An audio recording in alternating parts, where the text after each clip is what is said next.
My daughter asked me to meet my granddaughter after 17 years. Am I the asshole for saying don't care for her or her daughter and to never contact me again? Original post, June 28, 2024. I am not sure if I'm an AH. Going to provide some background. I am in my 60s now. I was married to my ex-wife, and we had a daughter. Our marriage was going through its ups and downs, but I was really close with our daughter. But as our marriage was going through its difficulties, I made a huge mistake I still regret to this day. I started having an affair with my coworker. She was in a violent, physically abusive relationship at home. We became friends at work, and things just escalated from there.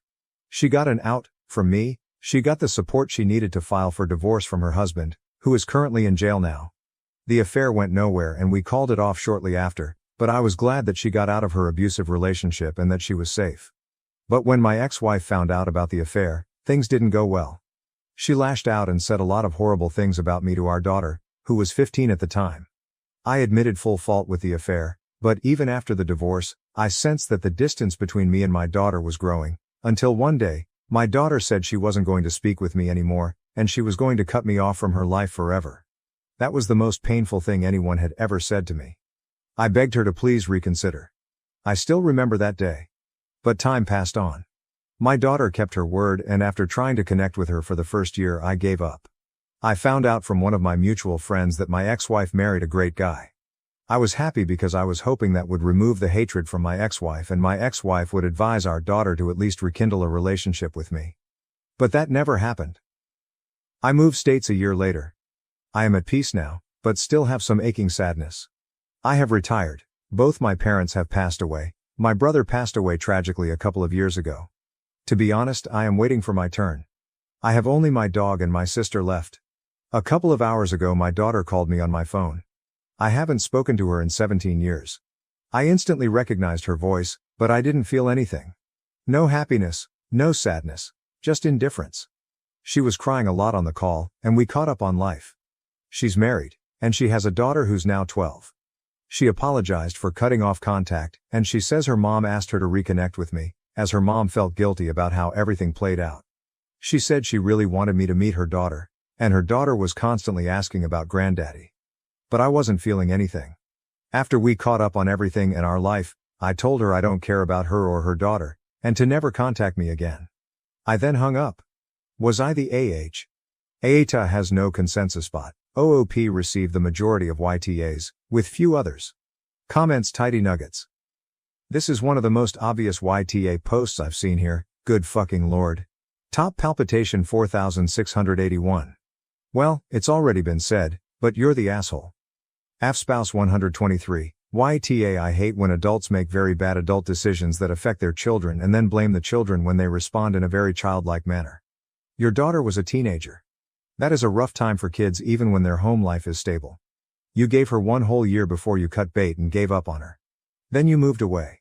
You told your daughter that she wasn't important enough to fight for and she believed you. Now that she is an adult with a child of her own, she has reached out to you and you again told her she wasn't important to you. She now knows she was probably right to cut you out the first time. OOP updated the next day.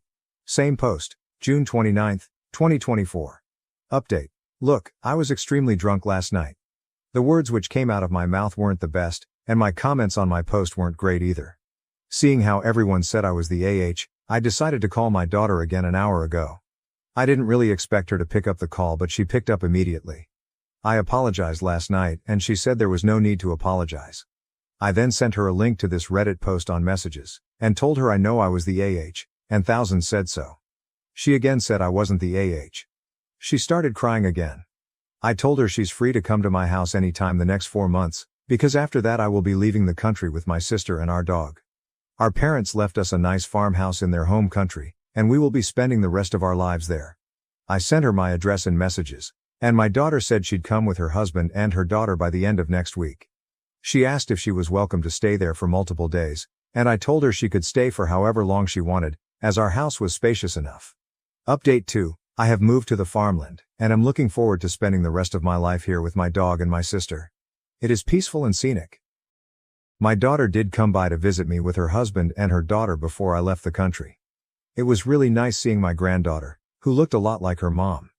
They stayed over at our place for a week, and we had a good time.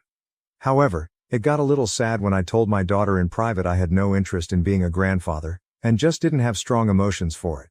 I think those words really stung her, and my daughter did cry a lot after I said those words. My daughter wanted to rekindle our relationship, but it's just too late now. I told my daughter she's free to visit me in the farmland anytime she wants and the house is always open, but I doubt she'll be visiting anytime soon. The week she stayed over at my place before I left the country was a final goodbye for us. She has my number, but she hasn't called or texted since she left, and I haven't called or texted her either. That's the update for the many interested. This will probably be my only update. Comments. Commenter 1. I'm definitely about to be an outlier here based on these comments, and I'm going to stick to it. Based on the original post from 81 days ago, where not surprisingly most people called you TA, not only are you TA, you're a deadbeat selfish father and a cheater. You made your bed, you had a child and then cheated on your wife. You then blamed that child for your disgusting betrayal. And this is about to be odd after calling you TA, but I am proud that you decided to speak up and tell the truth. No child deserves to have a father who loves her so little, blames her for his mistakes, and now refuses to see her or his granddaughter because of his mistakes. Thank you for at least being honest that you are a terrible human being and not wasting her time. Am I the asshole for refusing lunch with my girlfriend's mom to honor my late brother's memorial tradition? Original post, September 20th, 2024. Throwaway account. INM, 30, lost my younger brother when I was 22. He had cancer and fought very hard. Ever since, I've been donating blood on the anniversary of his death every year. I take the day off from work, visit his grave, donate blood, and then come home, relax, and watch his favorite movie. I know it's a simple, personal tradition, but it means a lot to me. My girlfriend of 9 months, Anna, F., 31, asked if I could meet her and her mom. I have met her many times before and it wasn't the meeting of the parents for the first time, for lunch yesterday. I told her no and explained again about what I do on my brother's death anniversary. She got upset and said, "Well, it's my tradition to have lunch with my mom every time she's in town and she really wanted to see you. You can do your stupid blood donation tradition any day." I explained to her that it's not just about the blood donation. Later in the evening, while I was resting and watching my brother's favorite movie, she texted me again, asking me to join them. I reiterated that I really didn't want to and would hang out with her mom next time. She replied that I had embarrassed her in front of her mom with my selfishness and laziness. Since then, she's been distant. Do I owe her an apology? Eta. Some of OOP's comments. Commenter. Question. Did Anna know about this tradition before her mother came to visit? I'm thinking the answer is yes because you said explained again, but I wanted to verify this. OOP. Yes. I have mentioned it many times before. I think she forgot about the date so I re-explained that I can't join them that day for that reason. Commenter. NTA. She doesn't respect your tradition, which is 1 day a year. Her mom will probably come to town more than one time in the year. Your girlfriend is selfish and entitled. OOP. Yes, she is retired and lives 3 hours away. She comes here often. Commenter. Your tradition outweighs getting dinner with a visiting relative/in-law. I'm sorry for your loss. I hope you had a good day of remembering him. If I could, what's his face in the movie? OOP. There are two actually. LOL. The very first Despicable Me movie in Star Wars, Episode 3, Revenge of the Sith. Commenter. Have you watched the new one? I see all the movies my dad would have loved to see from the franchises he loved. OOP. Not yet. I'm planning to watch it with my dad. My mom died when we were kids and my dad raised us alone. On my brother's birthday, Plan B is having him over for a movie night on my brother's birthday if the movie will no longer be in movie theaters in December. Commenter. I think you would need to think very carefully about this. GF. Losing someone you live with is very hard and she is very careless with your feelings. Sorry for your loss. I lost my brother when he was 12 and I was 15. Still miss him.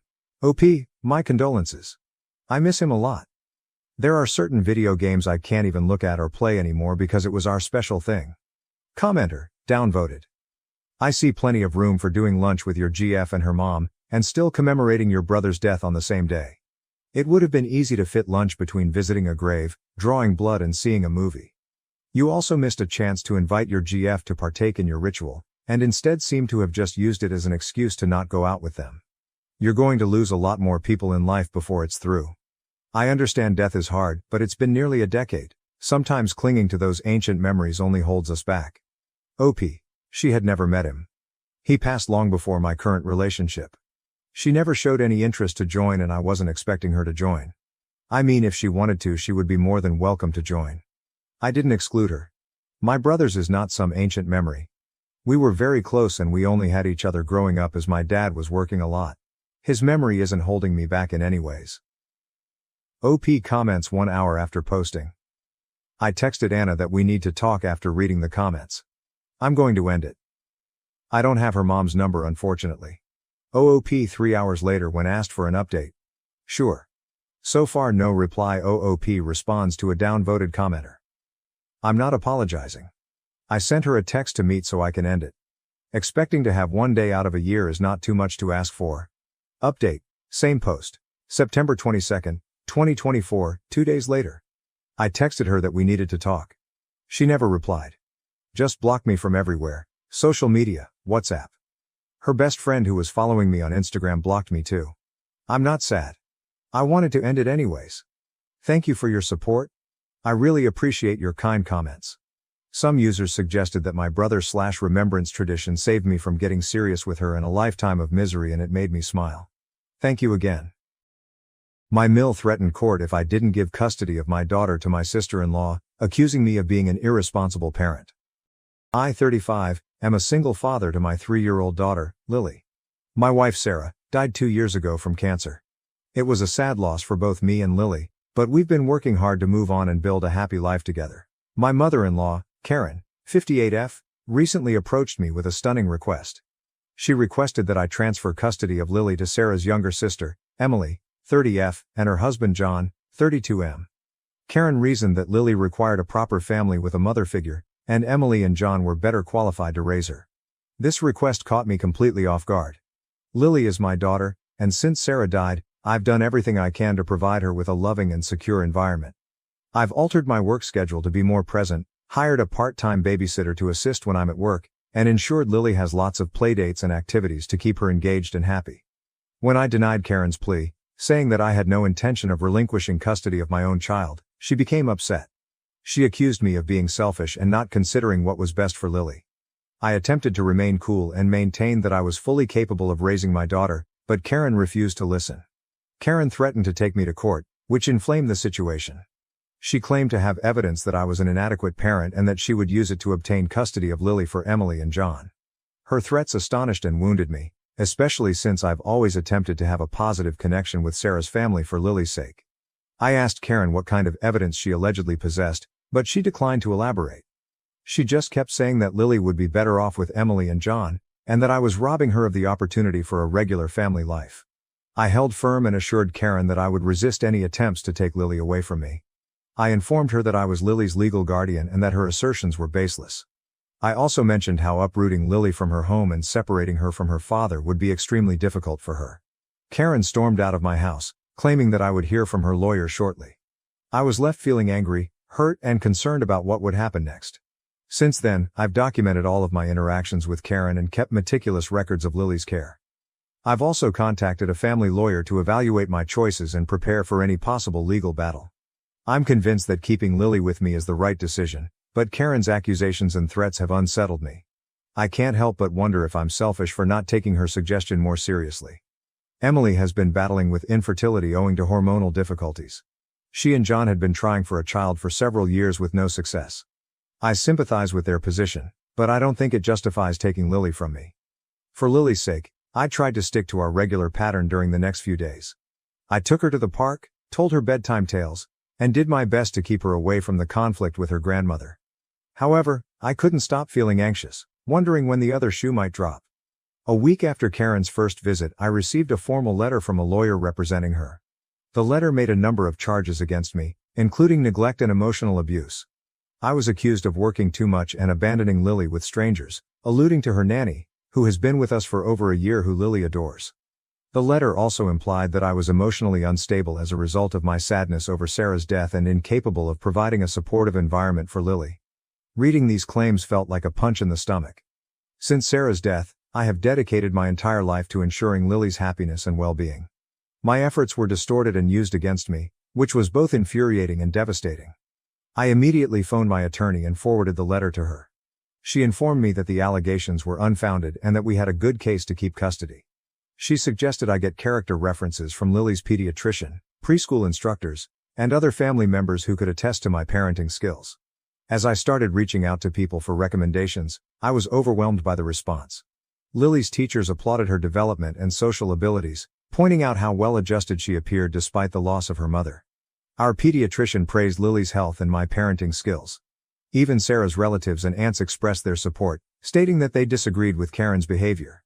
Despite the outpouring of sympathy, I couldn't shake the sense of betrayal. Karen has been a part of our lives since Lily's birth. She had helped us during Sarah's illness and after her death. I'd always assumed we had a decent connection, even if it was occasionally strained by our shared sadness.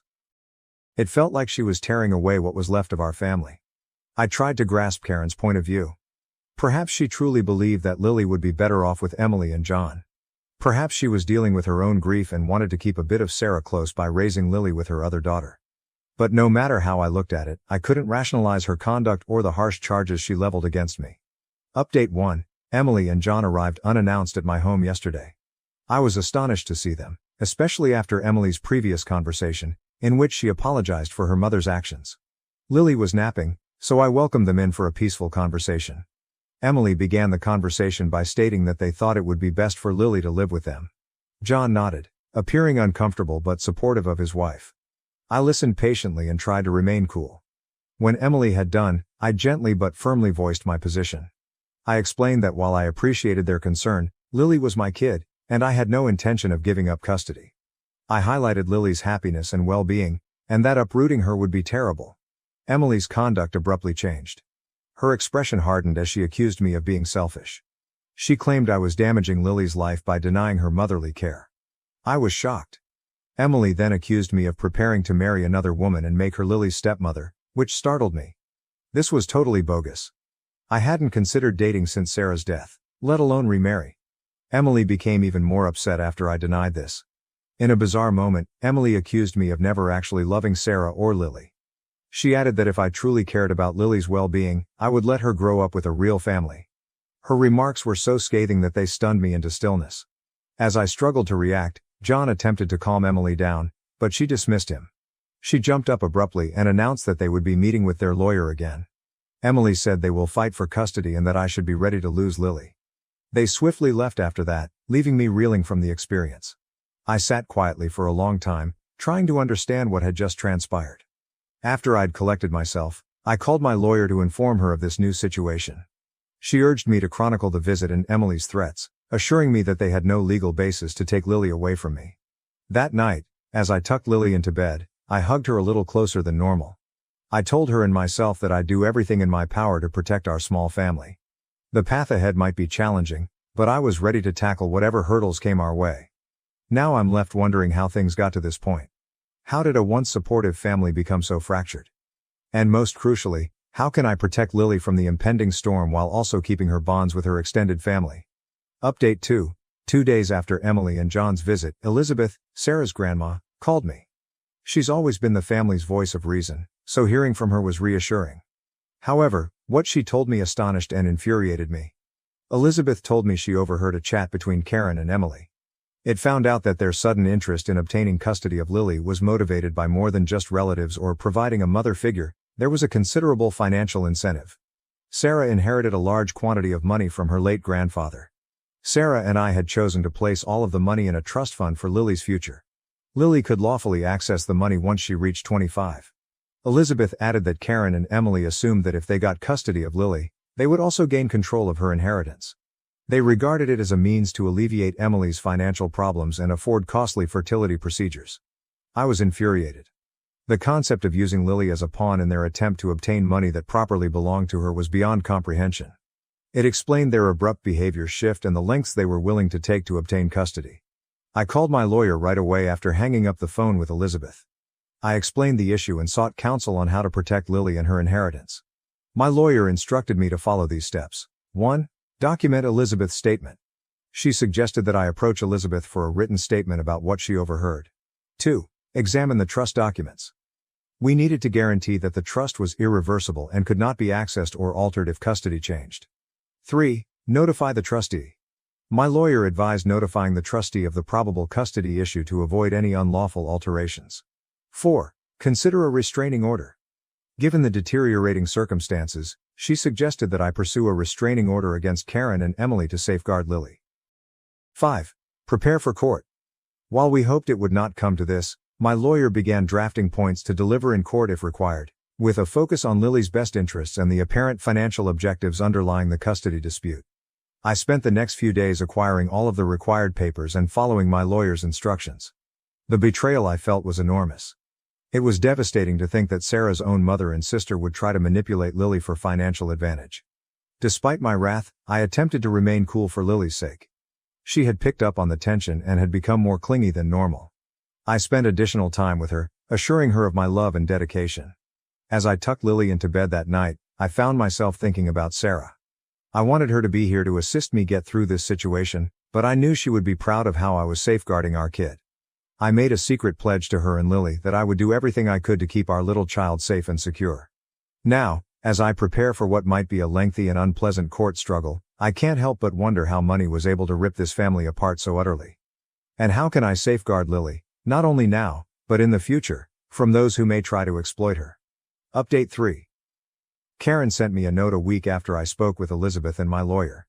She desired to meet and resolve matters civilly, without using the courts. I consented, hoping it would be an opportunity to end this nightmare. We met in a neutral setting, a quiet cafe in town. Karen and Emily were already present when I arrived. They both appeared anxious, but tried to be nice. Karen began by explaining that they had changed their strategy and wanted to find a solution that worked for everyone. Emily chipped in, proposing we schedule more frequent visits and even overnight stays for Lily at their home. I listened intently as they laid forth their plan. When they were finished, I took a long breath and decided it was time to put all of the cards on the table. I know about the inheritance, I responded gently. The effect was immediate. Karen's face turned pale and Emily's eyes widened in disbelief. They exchanged anxious looks, apparently not expecting this. I went on. I understand that this isn't about Lily's well-being or her desire for a mother figure. This is about Sarah's inheritance, which is already held in trust for Lily's future. Karen attempted to interrupt, but I held up my hand. Let me finish. Sarah and I established that trust together. This is for Lily's schooling and future. It is not available to anyone, including myself, until she is 25. Emily began to cry. Whether from remorse or frustration, I could not tell. Karen appeared to be about to disagree, but I pressed on. I have been patient. I've tried to understand, but exploiting my daughter as a pawn for money is unacceptable. So let me make it clear, this is the end. No more threats, no more accusations, and no more attempts to separate Lily from me. I stared them both in the eyes. If you continue like this, I will not hesitate to take legal action. I'll file for harassment, emotional anguish, and any additional charges that my lawyer recommends. I have documentation for everything, even your financial motivations. Karen's face stiffened. You can't prove anything, she asserted confidently. Are you willing to risk it? I asked. Because I am. I'll do whatever it takes to protect Lily. The hush that followed was crushing. Emily was the first to shatter it. We just wanted the best for Lily, she answered faintly. No, I responded firmly. You wanted the best for yourselves. Lily is happy, healthy and adored. That is what is best for her. I rose up, prepared to depart. This is your final warning. Stop now or we will take this to court. And believe me, the outcome will not be to your liking. As I walked away I heard Karen say, you can't keep us from seeing her. I turned around for the last time. I've never wanted that. You are still Lily's family, but it is up to you to prove that you deserve to be in her life. With that, I exited the cafe. As I drove home, I felt a mix of emotions. Relief that I had faced them, grief about how things had turned out and, most importantly, a newfound commitment to protect Lily and give her the life Sarah and I had envisioned for her. When I went home, I grabbed Lily closely, glad for her innocence throughout this. I hoped that one day, when she was older, she would realize that everything I did was out of love for her. Now I'm left wondering if I was too harsh. Should I have offered them another chance? Or was this the only way to keep Lily safe and honor Sarah's memory? Final update. It's been 6 months since my disagreement with Karen and Emily. The aftermath was difficult, but things eventually settled into a new normal. Karen and Emily backed off following our meeting. They formally apologized, admitting their mistakes and expressed regret for their acts. Although I appreciated this step, I remained wary. We've gradually restored some type of a relationship, mostly for Lily's benefit. They now have supervised visits once a month. It isn't ideal, but it's a beginning. Lily is prospering. She's happy, lively, and becoming more like Sarah every day. We talk about her mother frequently, keeping her memories alive. I created a support group for single parents who have lost their relationships. It has been healing to connect with those who understand my journey. I'm taking it one day at a time. The experience has made me more protective of Lily while also increasing my appreciation for our life together. I'm grateful for the encouragement I received and the courage I discovered to stand up for what's right. Lily's future is safe, and that is what really matters. I gave my sister-in-law a pregnancy book, unknowingly exposing her affair with my husband's friend. Now the family's in chaos. We know each other since our husbands, Charlie, 26M, sister-in-law Cheryl, 28F, and I, 26F, attended high school together. Charlie and I were in the same year and are sweethearts from high school. We began dating our sophomore year and have been together ever since. With Cheryl, things have always been different. She's always despised me, hence I would want to say we were high school nemesis as the sentiment was reciprocal. She was a senior 2 years older than us, yet that didn't stop her from being absolutely rude to me. She was a vicious bully in high school, and regrettably, not much has changed since then. Only I could stand up to her back in high school. Everyone else was terrified since Cheryl and her buddies were infamous for mistreating anyone they came across. Some people even moved schools because of their terrible deeds or spreading of tales. They were that horrible. I am not exaggerating. I never feared her, even before Charlie and I began dating. I had always been acquainted with her brother. Cheryl didn't seem like this undefeatable entity to me as he and I had been great friends and I often stayed out at his house. She seemed like any other child. That's how everyone ought to have seen her, in my opinion, but high school can be weird. Still, I wasn't scared of Cheryl. Once I started dating Charlie, I became even more bold. She probably felt powerless over me, even as a senior, and this disturbed her. She once did something truly terrible to me. As usual, one morning upon opening my locker, dead fish and a lot of fish water dropped on me. Head to toe I was covered in nasty, sticky slime. I had to go home since I was so offended and it was embarrassing and demoralizing. Though I couldn't prove Cheryl was behind it, I felt it had to be her. We had a severe verbal argument in the cafeteria the day before. I labeled her a brain-dead zombie in front of her friends, some of whom even laughed. She did this to me since she couldn't let that go. Charlie felt it had to be his sister too, and their argument turned out really intense. He managed to convince her to back off even though he cannot get her to apologize to me. Though Charlie and I have been together for years, Cheryl and I never spoke once that incident occurred. But once Charlie and I got married last year, my in-laws informed Cheryl and me that since we were now family, we had to try more to get along. Some nosy relatives had been questioning our lack of communication or simply glancing at each other during family events, which embarrassed them. Having gone far from high school, I was ready to let the past pass. I agreed to be polite. Cheryl and I shook hands like grown-ups. Though we chose to be friendly at family functions rather than avoid one another, we were not going to be best friends overnight. Things appeared to be going good a year ago. We would say hi and then go on whenever we ran across each other. We had left the bad blood behind us, so I assumed, but then she became cruel once more. She showed up empty-handed on my birthday some few months earlier, which was okay. She then told me she was actually teaching me cooking classes and emailed me an online program she had bought at the party itself while I was opening everyone's gifts. She said it was meant to be a joke, but nobody else laughed and I didn't either. For background, I had done all the cooking for the day alone, hence it was quite nasty. I have always loved working in the kitchen and experimenting even though I am not a professional chef. Since childhood, cooking has been a pastime of mine. Her comment, she was going to give me cooking lessons, was quite nasty. Right after she had eaten a whole dinner I had made. As Charlie had pointed out, everyone knew I produced everything. I took it to heart since I had worked hard and woke up at 6:30 a.m. to make sure everything was perfect. No one truly laughed even once she explained it as a joke. She persisted even though several people laughed merely to let her drop it. She kept insisting she was kidding, but she really thought I should have culinary classes since everything she had eaten that day made her feel sick and she kept saying she might throw up at any time. She also made jokes on how everyone should clear the path to the bathroom should she have to barf. She was truly approaching my last nerve at the end of the evening, and I felt relief when she left. She didn't even bother bidding farewell after spending the whole day cracking jokes at the expense of my cooking abilities, which, by the way, aren't particularly horrible. Charlie and everyone else told me the food was fantastic, hence I have no idea what she was talking about. To be honest, I had begun to believe she might be a decent human being, but after my birthday I chose to resume neglect of her. She obviously still lived in her high school mean girl form, and someone like her had no right to be friendly with me. Cheryl had her birthday last week. She had to invite me even if we are not getting along since I asked her to my party. Charlie traveling without me would have been strange, hence she invited me in order to maintain family peace. That proved to be rather a blunder. I chose to let her taste her own medication.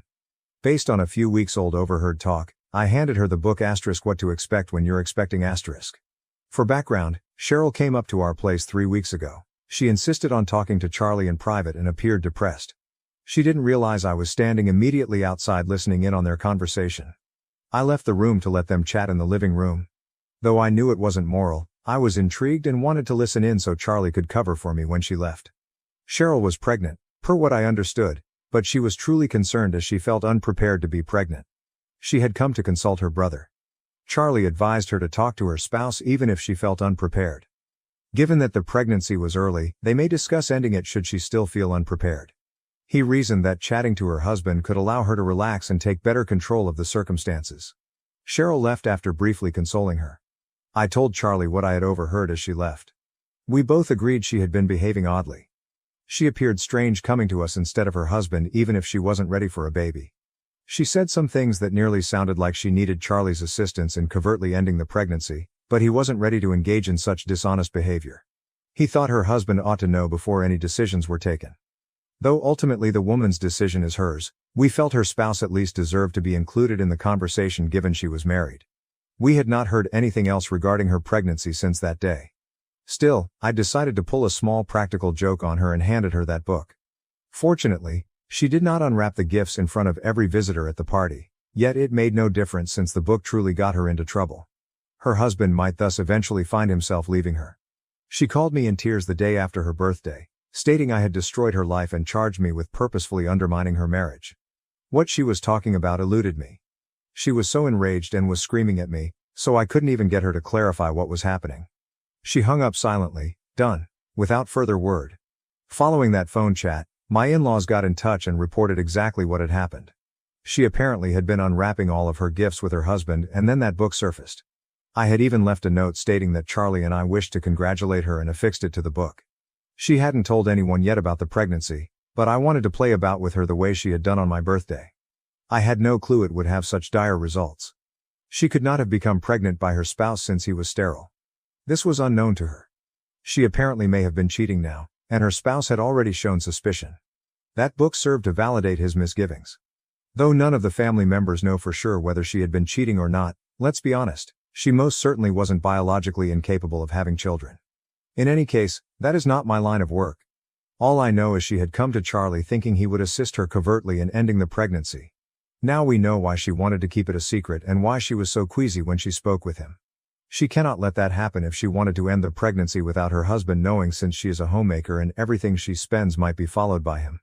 Even pulling money would be suspect, as it would be a large sum that would beg problems. Cheryl made a great effort to persuade her husband that I was merely teasing and that nothing was happening. He disagreed when she claimed the book was only a hoax. Unless there was some truth to it, he doubted Charlie and I would pull such a joke. He then requested Cheryl to leave, and today she lives with her parents. My in-laws asked me to talk to her husband and persuade him that I had only handed her the book to play about with. Given his suspicions of her adultery, they believed I might get him to approach her and fix things. Her fidelity now begged additional questions. I disagree, since they think I should not have done what I did and that I'm at blame. For the past week, my in-laws and I have been at conflict. Given her behavior at my birthday celebration, I believe I was justified in what I did. I don't think I should accept the fall for this, as I had no idea it would cause so much trouble. She most certainly should have been faithful to her husband if she wanted peace in her marriage. To hold me responsible for it is unfair. Charlie has the same sentiment. Though he believes the present was a little excessive given the events of my birthday celebration, he does not advise me to apologize to Cheryl or even talk to her husband about any of this. Saying we should resolve things since her marriage is in jeopardy, my in-laws keep fighting with us. They believe that should we fail to persuade her spouse that this was only a joke, the family may suffer from divorce. She most certainly was cheating, though, if she was pregnant when she spoke with Charlie and her husband is sterile. Should that be the case, we want no involvement whatsoever or defense of her. Apart from that, the book was only vengeance for the jokes she cracked at my birthday. I had no clue it would result in anything like this. I have nothing to be guilty over. It is not like I did it on intention. Still, they all seem to be behaving as though I'm the villain, the mastermind behind a sinister scheme meant to wipe her off target or otherwise. It's very strange. Suddenly I'm questioning my choices. AAT kindly sent a pregnancy book as a birthday present to my sister-in-law. Update 1, hi, so it's been 2 weeks since I handed Cheryl that book, and up until now we have avoided talking to her husband. From what we know, she had been cheating on her husband with another man, hence going forward we will also keep to that. Though I'm not sure specifically, I believe it's someone from high school. Worse, I believe it's someone from Charlie's acquaintance group since a few days ago we spoke, more of an argument, on the phone with Cheryl. She stated it was quite unjust that she was being held accountable for all of this, but Charlie's friend was equally culpable. However, he wasn't getting any criticism and was even unwilling to defend her. Though we don't know exactly who she's referring to, Charlie has quite a few married pals from high school. That's not really our main concern. Managing my in-laws has proved somewhat challenging. I don't believe they have done it yet. They insist I should chat to her spouse before he files for divorce. He keeps telling he'll do it, but if he truly wants to split, he should have done it now. What he is waiting for is unknown to me. Anyway, they believe they still have time and that, if I only talk to him, I could be able to persuade him not to leave her by stating I was only doing a practical joke. I have nothing to do with all of this drama, hence I refuse to allow myself to get caught in it. Though they have been making it somewhat challenging for us, I simply want to back off and relax. Thus, yesterday we had to make a really difficult choice and ultimately block all 3 of them since they were slightly disturbing us. We can't keep talking to them, trying to help them to grasp where we are coming from. Over 2 weeks have passed. She was truly a bully to me in high school, yet many of the people in the comments on my first post felt it was unacceptable of me to do what I did. She had been cheating, hence I doubt I have to feel guilty about what I did. Still, folks are free to disagree with me in this free nation. Update 2. Hi. 3 days have passed since our last report and at last we were able to identify the person she had been having the affair with. Charlie's friend she mentioned turned out to be among his closest pals. This surprised me somewhat a bit. Because his family was acting somewhat irrationally, Charlie had been complaining to his pals about how challenging things had been for him the past 2 weeks. I suppose his pal chose to come clean as he couldn't tolerate it anymore. He called Charlie and told him he had been seeing Cheryl in an affair. Apparently, all of this began roughly 1 year ago. Just around our wedding's time. For us, it was really startling and we are still trying to understand it. Charlie is quite close to every one of his buddies, hence we never expected a betrayal like this. From what we have seen, this guy, who has been married for 3 years, and his wife seem to be truly in love. I personally know the woman. She talks endlessly about her husband. Right now, I just feel somewhat sorry for her. We decided straight away to cut him off, and right now we are not telling anyone since we do not want to discredit him. But we will most certainly not be entertaining this going forward. We even told him to tell his wife straightforward since she is the one who really needs to know the truth. Nobody should ever have to go through what this is like. He also supplied us with evidence of Cheryl cheating on her spouse alongside him. We have come to the conclusion that, at least nothing good would come of it if we allowed ourselves to be pulled into this play. Hence, our last call is keeping them blocked. To what we know, they have not discussed this with anyone else. Everyone still believes we get along well with my in-laws and that Charlie's relatives know nothing about the turmoil underway behind the scene. Given the circumstances, which would be somewhat embarrassing for the family, I'm betting they are keeping things under wraps in order to protect their name. Though I suppose it's a surface motivation, I value their great concern for their perceived image. We don't want to deal with other people right now and it's helping us keep everything secret.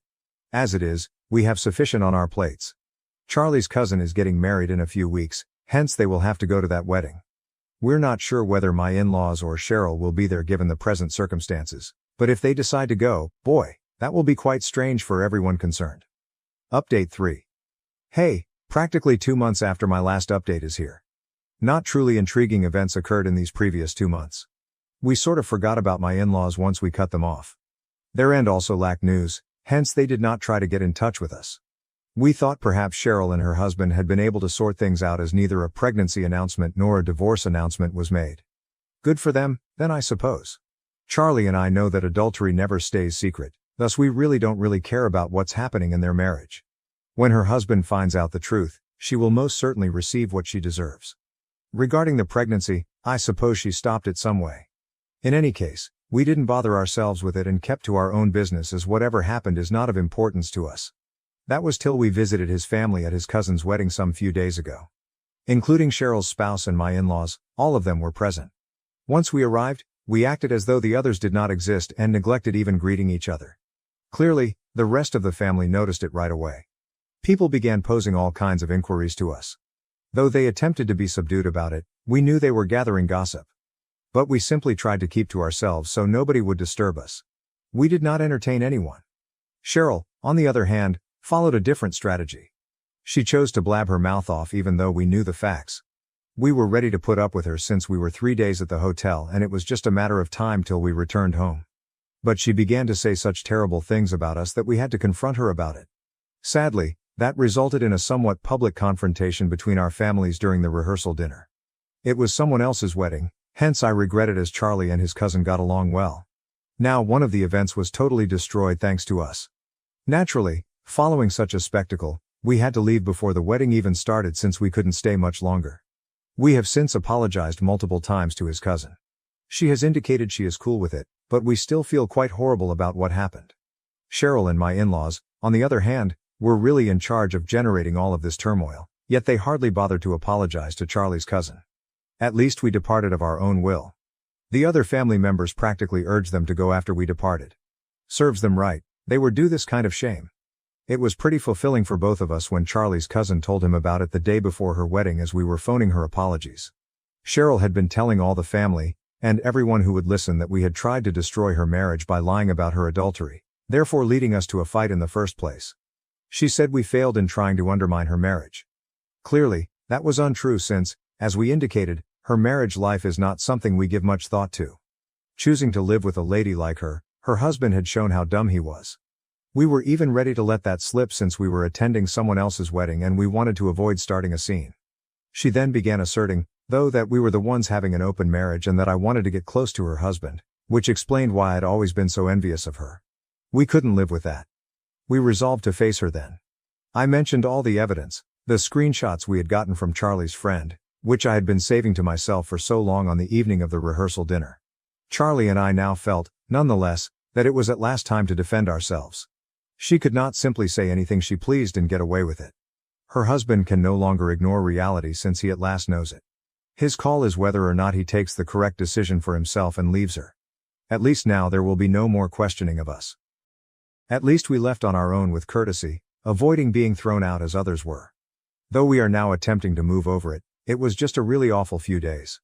The whole family knows Cheryl's type of person she is, thus I just feel sympathy for her husband as he decided to mend things with her even though it was useless.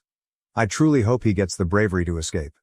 Should he decide to remain with her, then he just has absolutely no decency or self-respect. We eventually decided to go ahead and sabotage her marriage as she had been accusing us of for so long. She will now have to pay for trying to bully us. How she planned to get away with all of this is unknown. Since high school, Charlie and I have literally been standing up to Mom. I believe we have made it really evident that we are not scared of her. We were not thus going to back down either right now. She ought to have known that. Update 4. Consequently, it is happening. 2 weeks have passed since our return from Charlie's cousin's wedding, and today I at last heard from a couple of cousins Cheryl wrote about her and her husband divorcing.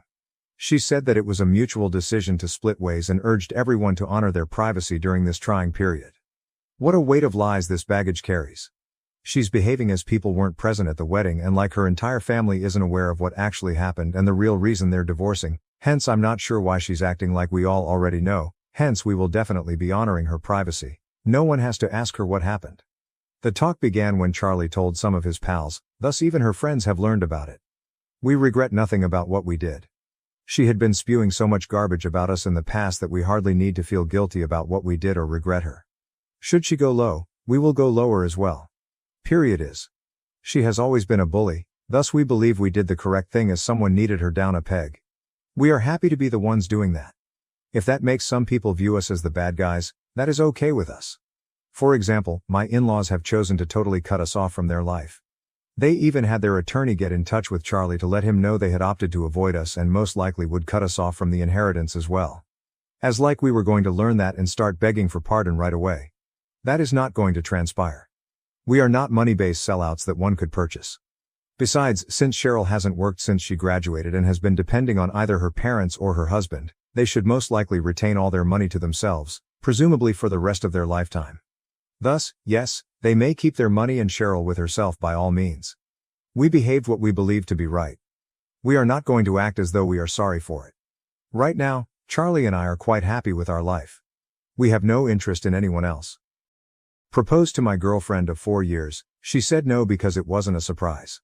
Now I'm wondering if we're on the same page about marriage. Original post. I'll start by saying I love my girlfriend a lot, but she is definitely high maintenance.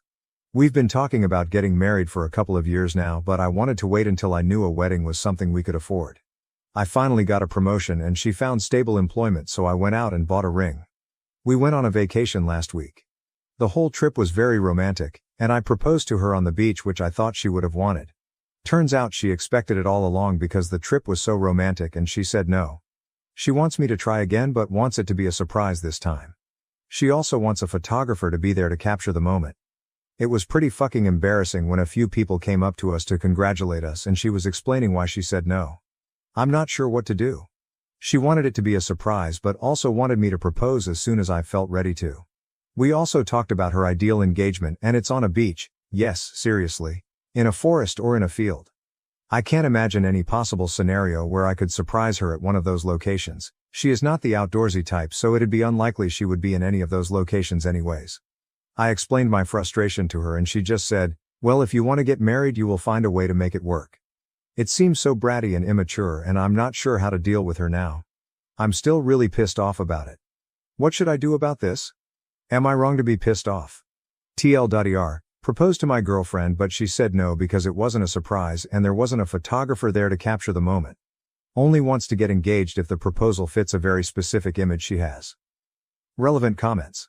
Comment 1. Your girlfriend doesn't sound nearly mature enough to get married. Take this as a sign of your life to come and get out. OOP. I think you're right. I had been trying to justify it for her, but judging by the overwhelming response I should probably break it off. Comment 2. Ask your good friends their truthful opinion on her, and make sure to let them know that they won't get a backlash for saying something bad. They know better than us. OOP. My friends can't stand her. Comment 3. Take the ring back to the jeweler. Does she want an engagement or does she want a marriage? I can totally see Bridezilla growing on her already. Yikes. OP. Yeah, that's another thing. When we were talking about her dream proposal, she was showing me her Pinterest for her dream wedding, and it's full of stuff we won't ever be able to afford. I told her it's unlikely our wedding would be like that, but we could still make it nice, and she said she'd rather wait till we can afford her dream wedding. Comment 4. And by rather wait, I suspect she means nag you about either getting a better job or taking out a loan to pay for what she wants. Don't do this to yourself, man. OOP. Yeah, she told me I could start selling some of the furniture I make, which is something I do as a hobby that she wants me to turn into a second job. Update. Here's a link to my last post, but it got deleted. To summarize, I proposed to my GF on a nice vacation and she rejected it because she knew it was coming and there wasn't a photographer. Thank you all for your comments and messages. Sorry I couldn't respond to most, but I read them all. I decided to try and talk about it with her one last time before throwing in the towel. I wasn't really expecting much, but I just wanted to see if she'd see my side. She lives with me, so I wanted to end things on a good note. She didn't understand at all. She was still saying I needed to work for it and she wasn't taking me seriously, so I broke up with her. Then she told me she accepts my proposal and we're just going through a rough patch, but we will work it out. She was really trying to get me to change my mind and was promising me she would be better to me. She completely ignored me every time I told her we're breaking up and was always yelling over me about how we were going to work things out now that we're engaged, and eventually I just got tired and went to sleep, thinking it was perfectly clear that it was over. I woke up Saturday to a whole bunch of messages. She found the ring and took a pic with it announcing our engagement and tagged me in it on Facebook. We got into another huge fight and eventually I just called her parents and told them to come pick up all her shit or it's going to the dump as soon as she leaves. They were surprisingly understanding. Her dad seemed really embarrassed by her, but they were a huge help. I know it's illegal to do that and I was supposed to actually evict her, but she got seriously violent and I didn't want her in my house anymore. She smashed my iPad and knocked my PlayStation off the TV stand and both are completely broken, so I didn't want to wait around and see what else she would do. She wouldn't even give me the ring back. Her dad had to guilt her into it. It was pretty pathetic. So that's the end of us. Really sucks I wasted the last 4 years with her, but I guess it was better to get out now. It's nice that I can hang out with all my friends again. A girl I'm friends with asked me out on a date, so that's what I'm doing tomorrow. I'm actually pretty nervous. I know it's way too early, but even if it doesn't work out, it should be fun to start dating again. TLDR, broke up with GF, and she decided that meant we were engaged, then she threw a fit and broke my iPad and PlayStation relevant comments. Comment 1, a girl I'm friends with asked me out on a date, so that's what I'm doing tomorrow. Too soon, bro. OOP, she knows the entire situation. It's not serious. She told me years ago she had a crush on me, but we're good friends now. Who knows what will happen. Comment 2, perhaps this is why your crazy ex did not like your girlfriends. OP, yeah, that's what started it. I don't blame my girlfriend for that. I shut my friend down then and told my girlfriend about it because I didn't want to keep things from her. I don't think I did anything wrong in that situation, but after that she didn't want me talking to any women. After my dad remarried, he neglected me and prioritized his new family, making me feel like a guest in his home. Am I the jerk for resenting him? When I was younger, I had a great relationship with my father. My parents split when I was an infant, although I spent the week with my mother and weekends with my father. My father and I were like best friends, and we had a set schedule every weekend. We'd grab 5 Redbox DVDs to watch over the weekend, go fishing, play soccer, and bike to a hidden playground near the zoo. I was also used to my father constantly having different girlfriends, none of whom lasted more than 2 weeks. The only one who stayed longer was a woman I admired, who was there for 2 years. She left my father when I was 10. Despite this, my relationship with my father remained unchanged until I was 12, when he met his current wife. This woman had 2 children, one older and one younger than myself. They moved into my father's apartment after just 2 weeks. My room was already small, but my tiny mattress and 3 small plastic drawers were pushed into the corner to make way for my daughter's bunk bed and dresser. Before I knew it, they began putting my bed in a closet while I wasn't present and frequently forgot to take it out when I came to visit. When my father moved into a larger house, the older sister received her own room, whereas I had to share one with the younger sister every weekend. The 3 small drawers I had were quickly reduced to just 1 because my younger sister wanted the other 2 for toys. I gradually began to visit my father less frequently. Things got extremely bad when my father got his girlfriend pregnant. After a year, they married, and I had no idea for a month because he hadn't told me.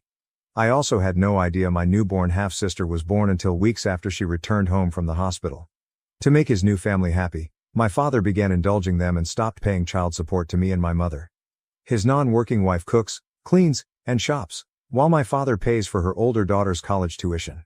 The younger daughter is the epitome of a 10-year-old Sephora child.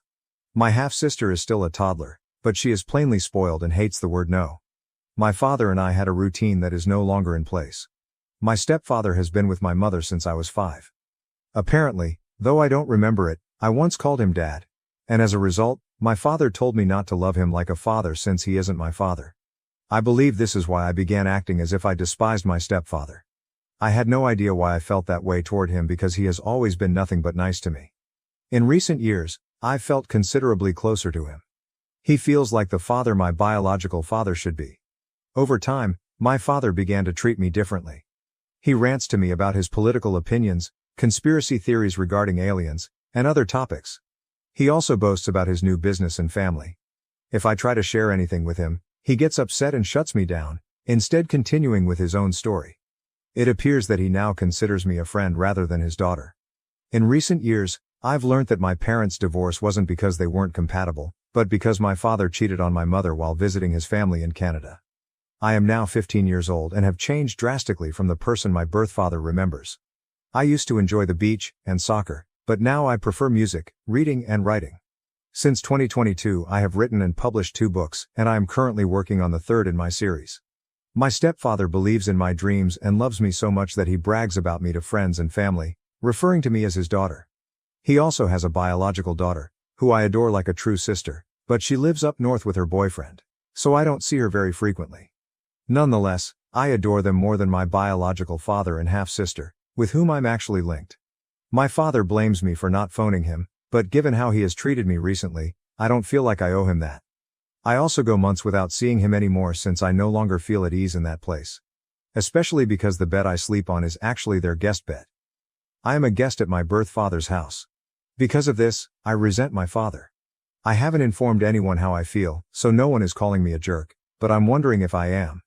My father appears content with his new family, and I'm left wondering whether it's terrible that I'm not glad for him. Am I the jerk? Update 1. Hello. I wrote a post a few months ago about how my father has stopped treating me as his daughter now that he has a new family. Not much has changed since then, but here's an update nevertheless. Since my initial post, I've only been to my father's place once. It's safe to say that I'm just an uncomfortable guest in their house. I should begin by mentioning that whenever I go a few months without visiting, my father attempts to appear innocent. He phones me every Friday to inquire when he should pick me up. I never answer because he always calls while I'm in class or studying. So he phones my mother. But because he never asks in advance, I usually have plans on weekends with my cousins, friends, or just writing. As I am still working on my third novel, which requires a lot of focus that I can't get at his house. Actually, I'm just going to name him Eric. He hasn't been much of a father figure to me, unlike my stepfather. Anyway, my mother decided I'd go over to his house, despite the fact that Eric hasn't paid child support in over 2 years, and I despise coming there. My mother suggests that I pay him a visit every now and then to keep him out of trouble with the courts. She sometimes confuses me, claiming he's a deadbeat, but also that he's a loving father who deserves to be respected. However, given the circumstances, I'm very convinced nothing would have changed because I seldom visit him and he doesn't pay child support anyhow. In instance, one Christmas, he purchased and wrapped a large number of new items for his family. When I was visiting him a few weeks before Christmas, he drove to Walmart to get his wife some food. He handed me $200 and said, "Merry Christmas, buy yourself something, and the rest can be used for child support or whatever." I purchased 2 books, but the remainder of the money, which was supposed to be child support, was far from what he owed. I've told my mother that I'd be happy if he lost custody of me and my stepfather adopted me, but she feels that's too severe, saying, "He's still your father, he deserves your respect and love." Now it was the weekend, and I paid him a visit. From the moment Eric picked me up, he only talked about his new family. He discussed the older sister and her boyfriend, the younger sister and her shopping, and my half-sister, who can now speak a little. I remained mute until he asked me about school. When I responded, he became upset and launched into a conspiracy theory rant. I ignored him for the rest of the drive. The rest of the weekend wasn't any better. The older sister did what she always does when I visit. She locked herself in her room and only came out when I left the home or went to the bathroom to avoid having to talk to me. The younger sister had a friend over, and her friend threw her belongings on my bed and sat on it because that is where she sleeps when she has sleepovers. Eric's wife did a bad job of concealing her displeasure with my presence. She was often taken aback by my presence because Eric had not informed her in advance, so she couldn't argue. Eric spent most of the weekend taking me and my half-sister to a playground where she could run around with her friends. I sat on a seat to read, but I didn't have much time for myself because Eric kept leaving and telling me to keep an eye on my half-sister, who is a wild and fussy child. I am not a babysitter, and while I am wonderful with children, that doesn't mean I relish devoting my own time to caring for them when they are not my duty. I had to spend 2 days in either utter commotion or discomfort, and I told my mother that I didn't want to go over there anymore. She said everything was all right and that she would not force me to leave, but I don't believe her because she has said it before. I don't have someone to talk to about it and the whole scenario is freaking me out. I don't recall my father ever being as happy as he is today, yet I still feel like I should be glad for him. I don't know what to do, so any guidance would be appreciated. Everyone who posted on my last article claimed I'm not a jerk and Eric isn't acting like a father should, but he still reaches out from time to time and calls me his baby girl, whom he adores. I almost cry when he says that because it reminds me of how we used to be. Am I overthinking this or overreacting? What shall I do? Am I a jerk for not being pleased for my father? You should inform your mother that the more she compels you to go to your father's, the worse your relationship with her will get, because she is not listening to what you want or how you feel. You should also tell her that you no longer trust what she says, because she has previously stated that she will not force you to leave, but she does anyway. If you can't talk to your mother, talk to your stepfather about it and see if he can help.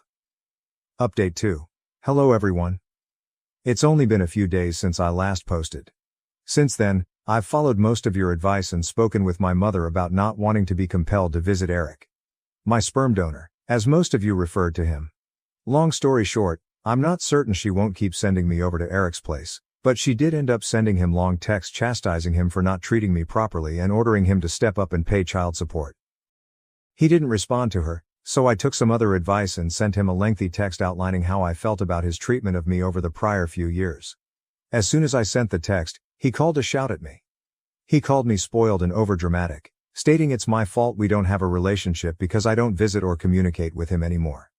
And because I cited the unpaid child support, he accused me of merely asking for money. I almost sobbed throughout that phone call and ended up hanging up on him. He also wrote some angry texts to my mother, but later that day, He left a voicemail on my phone saying, "Money is so tight for me right now. I'm completely broke. You are aware of my feelings for you, correct?"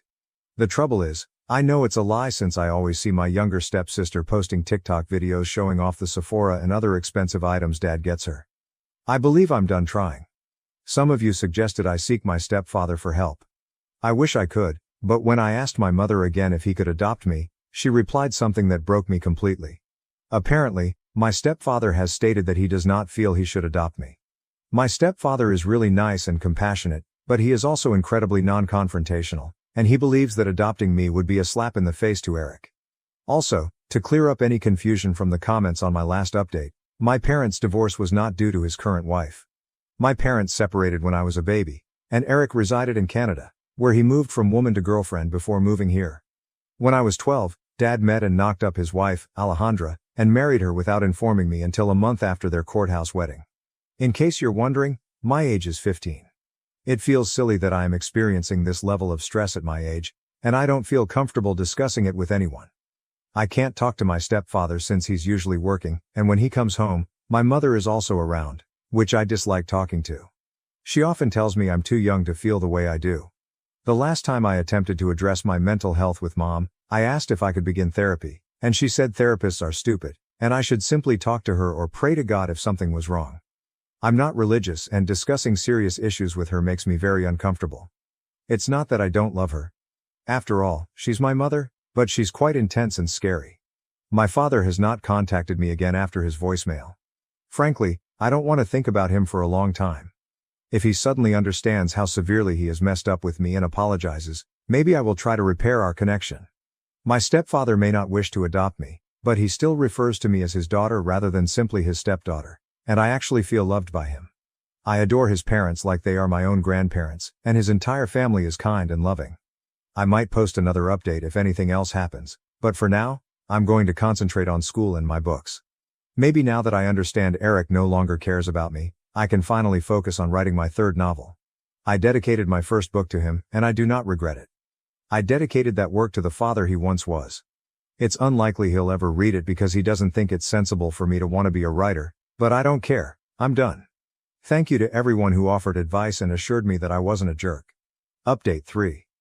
There were so many individuals asking identical questions that it was overwhelming, so I didn't react to any of them immediately.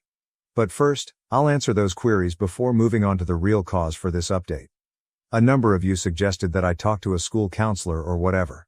The trouble is, I do virtual homeschool, and my mother works from home a lot, so I'm honestly too terrified to try it. Plus, even if I talk to my counselor without my mother present, I don't trust adults to keep such things private. I know that seems silly and worrisome, but it's just how my mind works. A number of you also suggested that I bring up the therapy issue with my mother again, but I know it won't work. My mother does not believe in treatment and feels that praying to God or having her preach the Bible to me will resolve everything. As for my stepfather, I adore him and see him as my genuine father, even if he refuses to adopt me. But he is also no help with the treatment issue because he constantly agrees with anything my mother says to avoid arguments. But I'm doing well right now, and I believe things will improve soon. I believe this because I am confident that my mother will eventually petition for sole custody and court-ordered child support. When my parents split, they arranged for custody and child support amongst themselves. The agreement was that I would spend weekends with my father, and he would pay my mother $100 per week. I believe my father just kept that commitment to keep himself looking nice until he could complete his legalization procedure in the United States, as he was a Canadian immigrant. When he was legalized, he stopped paying child support and began indulging his new family. Anyway, I visited my father's place last weekend. This time, my mother did not compel me, and I chose to go because I wanted to give my father one final chance. He took me up from my mother's place and we weren't even down the block when we started fighting. I was excitedly telling him about my business idea of making book boxes and selling books with DIY necklaces and hand-painted bookmarks that matched the book covers. He called my concept dumb, unprofitable, and a waste of money and time. It was an hour's trip to his place, and he became political or upset at everything I said. When I told him I was thinking about applying to institutions like Harvard or the University of Chicago in the future, he became enraged about all the dangerous Cuban and Mexican immigrants in Chicago. He also claimed that Harvard is a waste of time and only famous because rich people go there. I ended up roaring back at him, telling him that he couldn't be so arrogant about non-white immigrants when he was once an immigrant himself. Also, I've never understood why my father is so bigoted toward Hispanics, despite the fact that both my mother and his current wife are Latina. He went on one rant after another, and I was so tired of it that, instead of remaining silent like I usually do, I objected. Because of this, my father spent the entire weekend talking about my bad attitude. I told my mom about everything. I believe the final nail in the coffin that prompted my mother to seek sole custody was when I informed her about my father's rant about the differences between men and women. I ended up memorizing and writing down everything he said, then texting it to my mother. I implored her not to talk to him about it, but she was furious with him. Here's some of what he said. 99% of women want to latch onto rich men. Nearly all women are greedy and unloyal. Men don't like successful and independent women because they're prideful and bossy. It's more important for a wife to respect her husband than for him to respect her. Or it's wrong for wives to make more than their husbands. And so much more. He smiled and added, "But you're the exception, pretty girl." There was so much more that happened just last weekend, such as him saying that some of my guy friends aren't real men because they're gay, and attempting to convince me that my summer volunteering opportunity in the Dominican Republic is a bad idea because the people there are different, despite the fact that my mother's family is from there. I won't go into every annoying thing he did, but I'm finally done. This was his final chance, and he wasted it. I simply wanted to mention that I'm quite sure my mother isn't sending me over there anymore. She spent the entire morning looking for my birth certificate, wondering if she needed it for court. She wants full custody, and if my father paid child support, it would greatly assist me prepare for college. He currently owes a significant amount of child support. Also, I didn't include the names of my books in the postings because I didn't want a bunch of internet strangers to see my social media tags on the back of the book, but I will share the titles with anyone who directly messages me. If anything else happens, I'll most likely post another update. Hopefully, my next report will come after we've been to court. You are not the jerk. Divorce and parenting are difficult. Your biological father sounds like a jerk. He is entirely failing you. I understand why your mother and stepfather want you to establish a relationship with your biological father. It is one of the things parents are urged to do throughout divorce because it is usually better for the children. If your parents obtained a court order granting your biological father weekend visitation, your mother could face legal consequences if you did not visit him. Your stepfather cannot adopt you unless your biological father's parental rights are dissolved by a court, and if your biological father challenges it, things will get messy. Your stepfather's reluctance to undertake such a legal struggle while you are still considered a minor makes sense. I'd wager that it has nothing to do with his affections for you. He expresses his affection for you and your position in his heart every day. He is already your father, so you don't need him to adopt you. Please do not let his fears about the legal situation make you believe he loves you any less. I'm delighted your mother is going for both full custody and child support. Your biological father has to be held accountable. I'm so sad that you lost your biological father. He may be alive, but he is no longer the parent he once was. However, keep in mind that you played no part in this. He's just focusing all of his energy on the woman who, let's say, meets his physical wants, and leaving it at that. It's a regrettably prevalent issue. After kicking me out for my golden child half-brother, 6 months later, Dad now wants me to lie to cover up his crime or they'll go to jail. I, male, 18, turned 18 approximately 4 months ago, and my father kicked me out 6 months ago after my jerk half-brother Derek, 24M, wanted to go back home. He didn't want to rent a place like a normal person, so he chose to live with my father. Derek is my father's kid from his first relationship, but Derek's mother and father split up soon after he was born, so they didn't have much of a relationship after that. Derek is much closer to my father than he is to his mother, so we spent a lot of time together growing up since he came over more frequently than was legally required under his custody agreement. I believe he was meant to spend half of the month with my father, but he was always present. Or maybe that's just my brain exaggerating things because I despise spending time with him, but my father compelled us to. I also know that he disliked me and considered me a threat. My mother died a few years ago following a lengthy fight with lung cancer, and that's when things started to go wrong between me and my father. Don't get me wrong, things had been awful between us since I was a child. I suppose my father didn't really want a child like me, or perhaps he didn't want a child in general. Whatever it was, he treated me strangely when I was younger, and it nearly always seemed like he didn't want me around. Most of the time, he was angry with me and yelled at me for little matters. He never showed me affection, and when I tried to win him over, he responded with indifference. However, Derek was a very different guy. When Derek was around the house, my father transformed into the best father in the world, doing everything I asked of him. He compelled Derek and me to spend time together despite the fact that we both expressed a strong dislike for each other. Derek did not like me because he regarded me as a threat, and I did not like him since he used to bully me as a child. He was always trying to fight with me and push me around just because he could. He felt he could get away with it since my father would never speak against him. When I complained to my father about Derek being harsh with me, he told me to toughen up and deal with it because, allegedly, that's how boys should play, and he didn't want me to grow up to be a pansy. I assumed it was what my father expected of me, so I gradually learned to swallow my pride and accept it. I would never fight back because I didn't want to upset my father, and I knew fighting with Derek was a definite way to get shouted at. It didn't matter whether Derek was screwing things up for me, whenever I battled with him, I was always in the wrong. My father didn't care about the story. Whatever happened, I was always the bad person. It was clear that my father had a favorite, and it wasn't me, not even for a second. He didn't think it was weird that Derek was picking on me, even though I was 6 years younger than him. Derek gradually modified his techniques of bullying me. When he began high school, he shifted to tormenting me with his pals because physically striking me was no longer effective as we grew older. Before that, school had been my safe haven because I was still in elementary school while he was in middle school, and we were in different buildings, so he couldn't reach me there. But after I started middle school, we were in the same building, and he and his cronies ganged up on me, constantly making fun of me. They even propagated malicious falsehoods about me, such as suggesting I was mentally handicapped.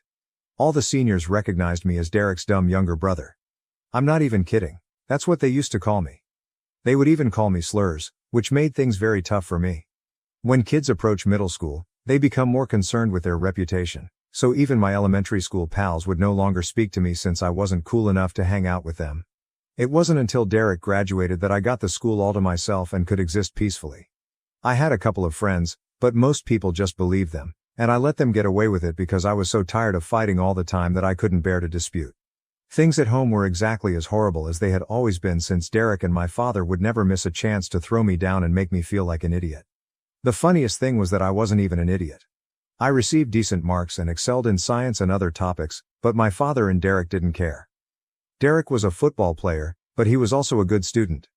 You can imagine how difficult things must have been for me at home. Derek was everything I was not. Athletic, academically gifted, and exactly the kind of kid my father had always desired. On the other hand, there was me, who was completely average. They never failed to remind me of how insignificant and mediocre I was. My mother attempted to protect me most of the time, but my father was a real sweet talker, and he would convince her that what they said was just for fun and didn't mean anything. My mother, who was normally nice and sweet, was deeply in love with my father and never saw him for who he truly was. She did her best to protect me and I admired her efforts, but it wasn't enough. My father and Derek continued to bully me as long as they could. Finally, Derek left for college, and I felt relieved. My father was still present, but he was a lot less irritating to deal with without Derek continually picking on me. But before I could experience what it was like to live with my parents without Derek, my mother was stricken with lung cancer. It was extremely tough for us to accept since it felt like our entire world had been broken. My father and I only had one thing in common. We both adored my mother, thus her illness devastated us both. Instead of bringing our family closer, my father chose to make the worst of it. My mother was already hurting, but instead of my father and I putting up a brave front for her, he began to distance himself from her even more. Previously, he would at least speak to me, even if only to mock me, but following my mother's illness, he stopped doing that and began pretending I didn't exist at all. I can forgive him for it because we were both in pain, and he simply chose a different approach. I would have preferred that my mother's dilemma brought us closer together, but that was plainly not to be. Even if it was meant to be, my father was the type of person who would make it impossible because, for some reason, he despised me and couldn't tolerate the thought of me being happy. My mother's illness worsened over time, and my father's temper began to affect me. He would either not speak to me at all and utterly ignore me, or he would be really hostile to me. He almost made me weep several times because he was so disrespectful. I attempted to keep the peace in the family by not responding to my father since I knew it would only give him more reasons to berate and pick on me. When my mother was unwell, Derek would take it easy on me when he returned home from college, which I enjoyed. He wasn't polite to me, but at least he was human, which was all I could ask for. Things were horrible when my mother was still alive, but once she died, I went from frying pan to fire.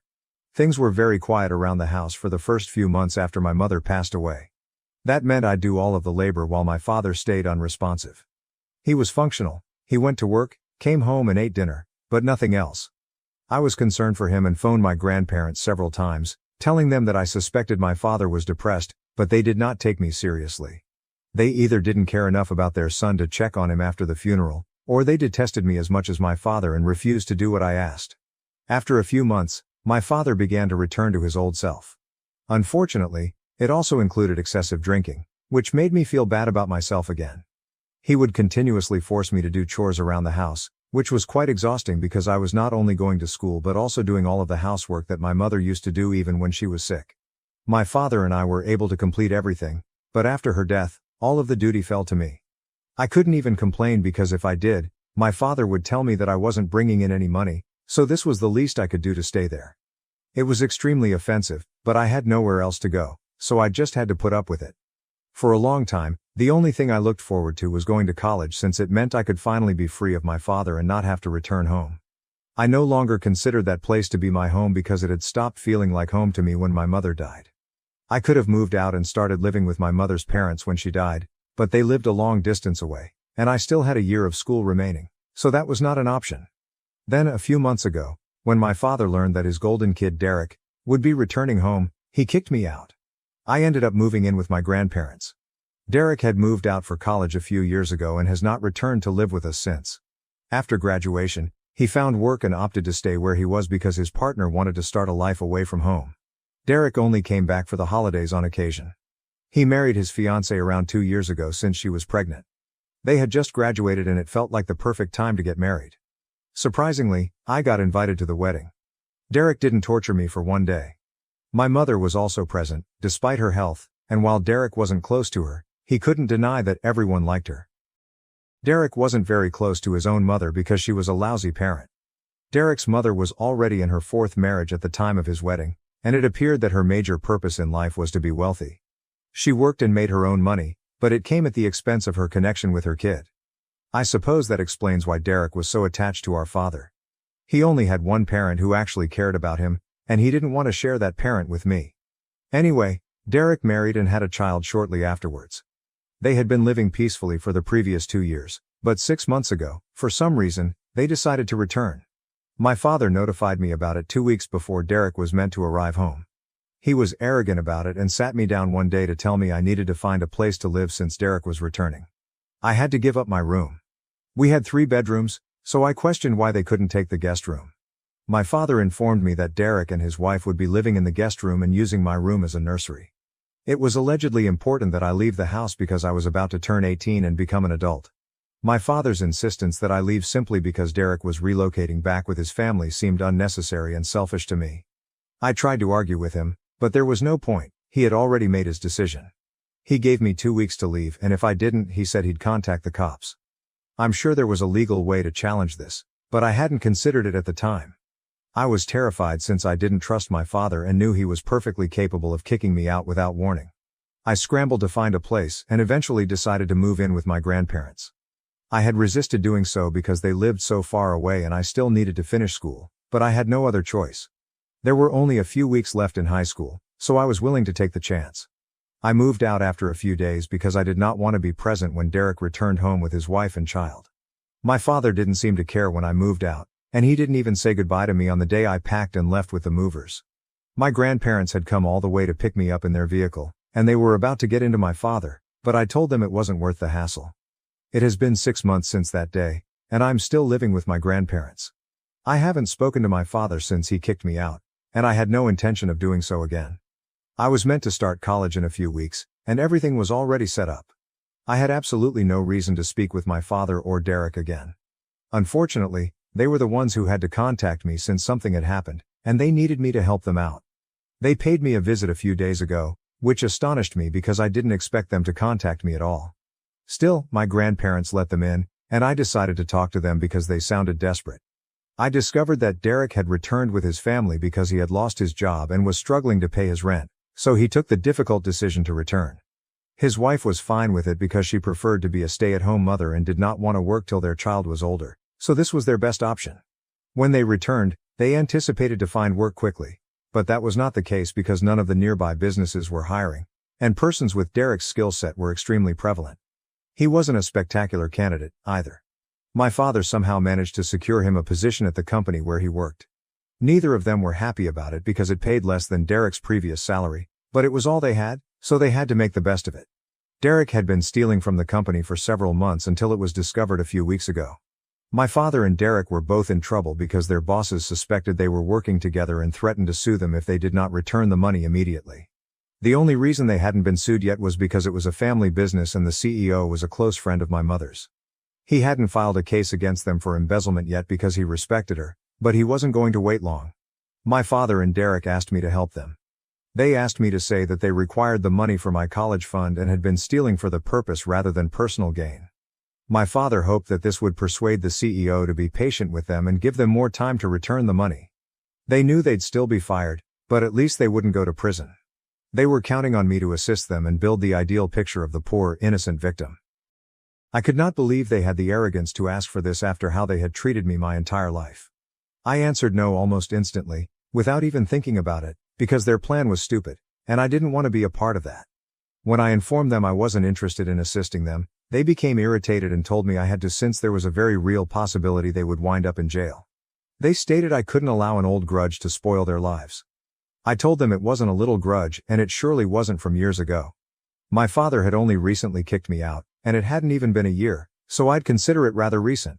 But that wasn't the only reason I didn't want to aid them. I thought their scheme was dishonest, and I knew the guy my father worked for. As I already stated, my mother and he were very close friends and he really liked me. He and my mother had grown up together, and I used to address him as uncle whenever he was over. Even at my mother's funeral, we had a pleasant chat and liked one another. I moved out after a few days because I did not want to be present when Derek returned home with his wife and child. My father didn't seem to care when I moved out, and he didn't even say goodbye to me on the day I packed and left with the movers. My grandparents had come all the way to pick me up in their vehicle, and they were about to get into my father, but I told them it wasn't worth the hassle. It has been 6 months since that day, and I'm still living with my grandparents. I haven't spoken to my father since he kicked me out, and I had no intention of doing so again. I was meant to start college in a few weeks, and everything was already set up. I had absolutely no reason to speak with my father or Derek again. Unfortunately, they were the ones who had to contact me since something had happened, and they needed me to help them out. They paid me a visit a few days ago, which astonished me because I didn't expect them to contact me at all. Still, my grandparents let them in, and I decided to talk to them because they sounded desperate.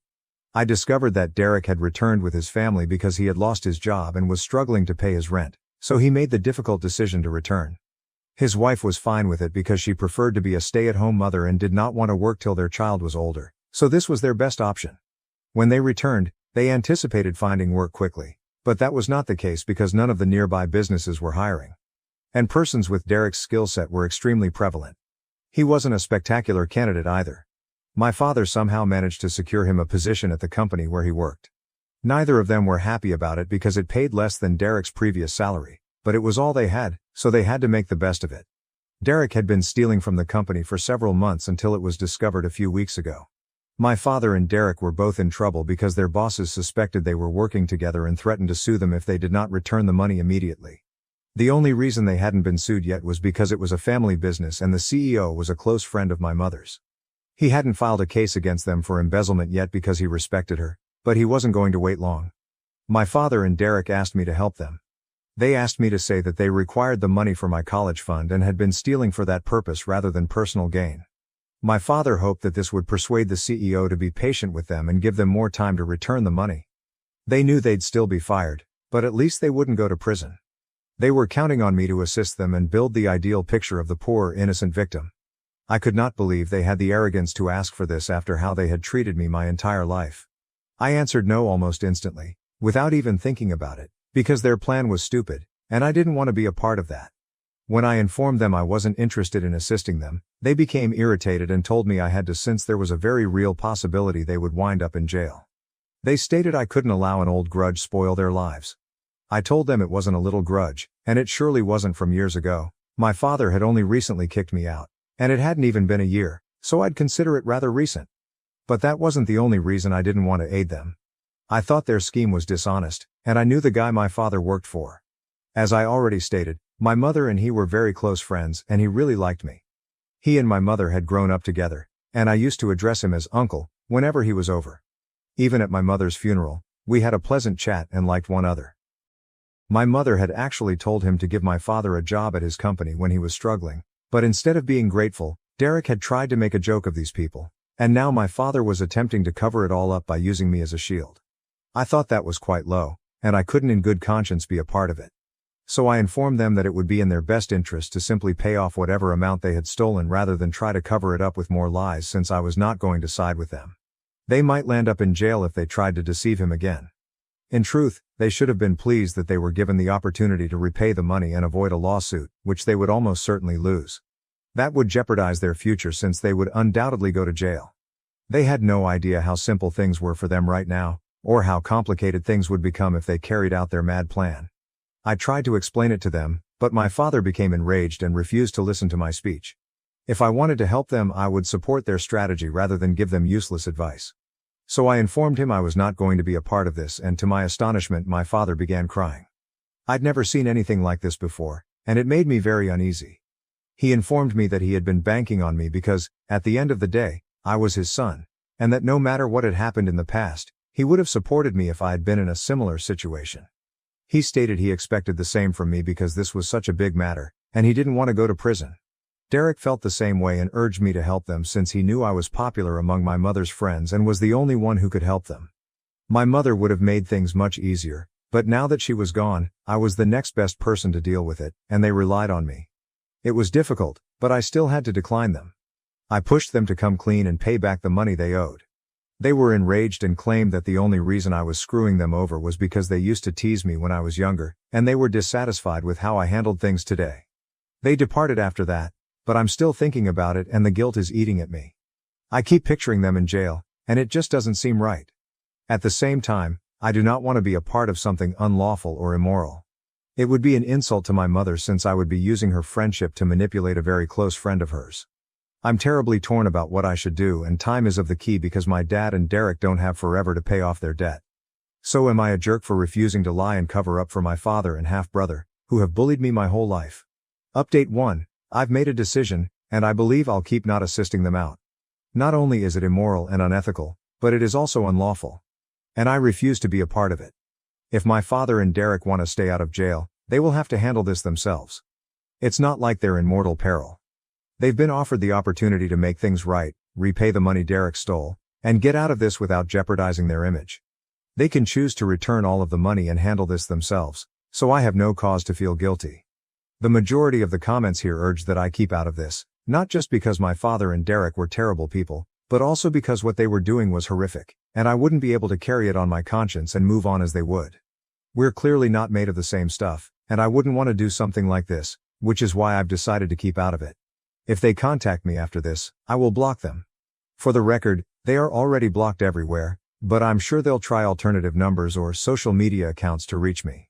My grandparents also believe I'm doing the right thing by remaining out of this because they are responsible for cleaning up the mess they made. It makes no sense to expect anything from me after how they've treated me for so long. Update 2. Hi. So, as expected, my father texted me today. He last visited me 8 days ago and we haven't spoken since. As I already stated, he called me from a different number that I was unfamiliar with and I answered the phone unintentionally. I hung up as soon as I heard my father's voice on the other end, but I was a little slow to block him, so he was able to text me. In the message, he claimed he understood I didn't want to talk about it any further, but he and Derek were in serious difficulty and needed my help. He claimed that their employer was constantly breathing down their necks, threatening to sue if they did not refund the money. It made me feel guilty, but I texted him back and told him that I would not be assisting them and that he should start searching for alternative ways to refund the money rather than avoiding the matter. I then blocked him, hoping he understood where I was coming from. Even if he doesn't, I hope he does the right thing. I don't want to have a father in prison. Update 3. Hey, I haven't heard back from my father yet, but my grandparents contacted my mother's friend, the CEO, to inquire about his plans. We hadn't contacted him previously because he's a busy man, and we didn't want to press him too hard, but we wanted to know what was going on because communicating with my father or Derek was no longer an option. So my grandfather spoke with him, and he informed us that he intended to file a lawsuit if he did not receive the money back within a few months. He claimed he was willing to let everything go due to his friendship with my mother, but he couldn't forgive the debt. Honestly, I respected that. He was much more tolerant than most people would have been in this position. He even apologized to me, saying he was sorry for what was occurring, but I told him it was no big deal because I no longer live with my father, and honestly, my father deserves it. We don't know what will happen, but I believe my father is wise enough to realize that he needs to repay the money in some way to avoid going to jail. It will take some time, but I'm confident they will work it out, and I won't have to worry. I also had a long conversation with my mother's buddy, who informed me that before she died, my mother had spoken with him and stated that if I ever wanted to intern anywhere for some fast cash or simply get a job in general, his door was always open. That's good to know, and I'll keep it in mind for the future. Even after she's gone, my mother still looks out for me, which makes me very happy. After my wife's betrayal with my business partner, I guard my daughter's future while they try to reinsert themselves in our lives. My ex-wife Kathy, 38, and I, 38, had been together for 19 years and married for 16. We also had a 14-year-old daughter together, however she left approximately 6 months ago to be with my previous work partner. To be more specific, my ex-work partner, as he sold his shares and left the company once I uncovered the affair. Leon, the guy I used to run the firm with, was a co-worker and a close friend. We agreed to quit our jobs and form a company together. We'd been working together for 5 years, and he'd had an affair with my wife for 3 of them. I learned about it approximately 6 months ago when I discovered some text messages on my wife's phone. When I challenged her about it, she didn't even try to dispute it and instead accepted everything. She told me she was sick and tired of hiding things and simply wanted to leave. I was saddened since I had no notion she was unhappy in our marriage, and I was willing to do anything to change that. So on the day I confronted her, when she announced she was leaving, I assured her we could still make it work.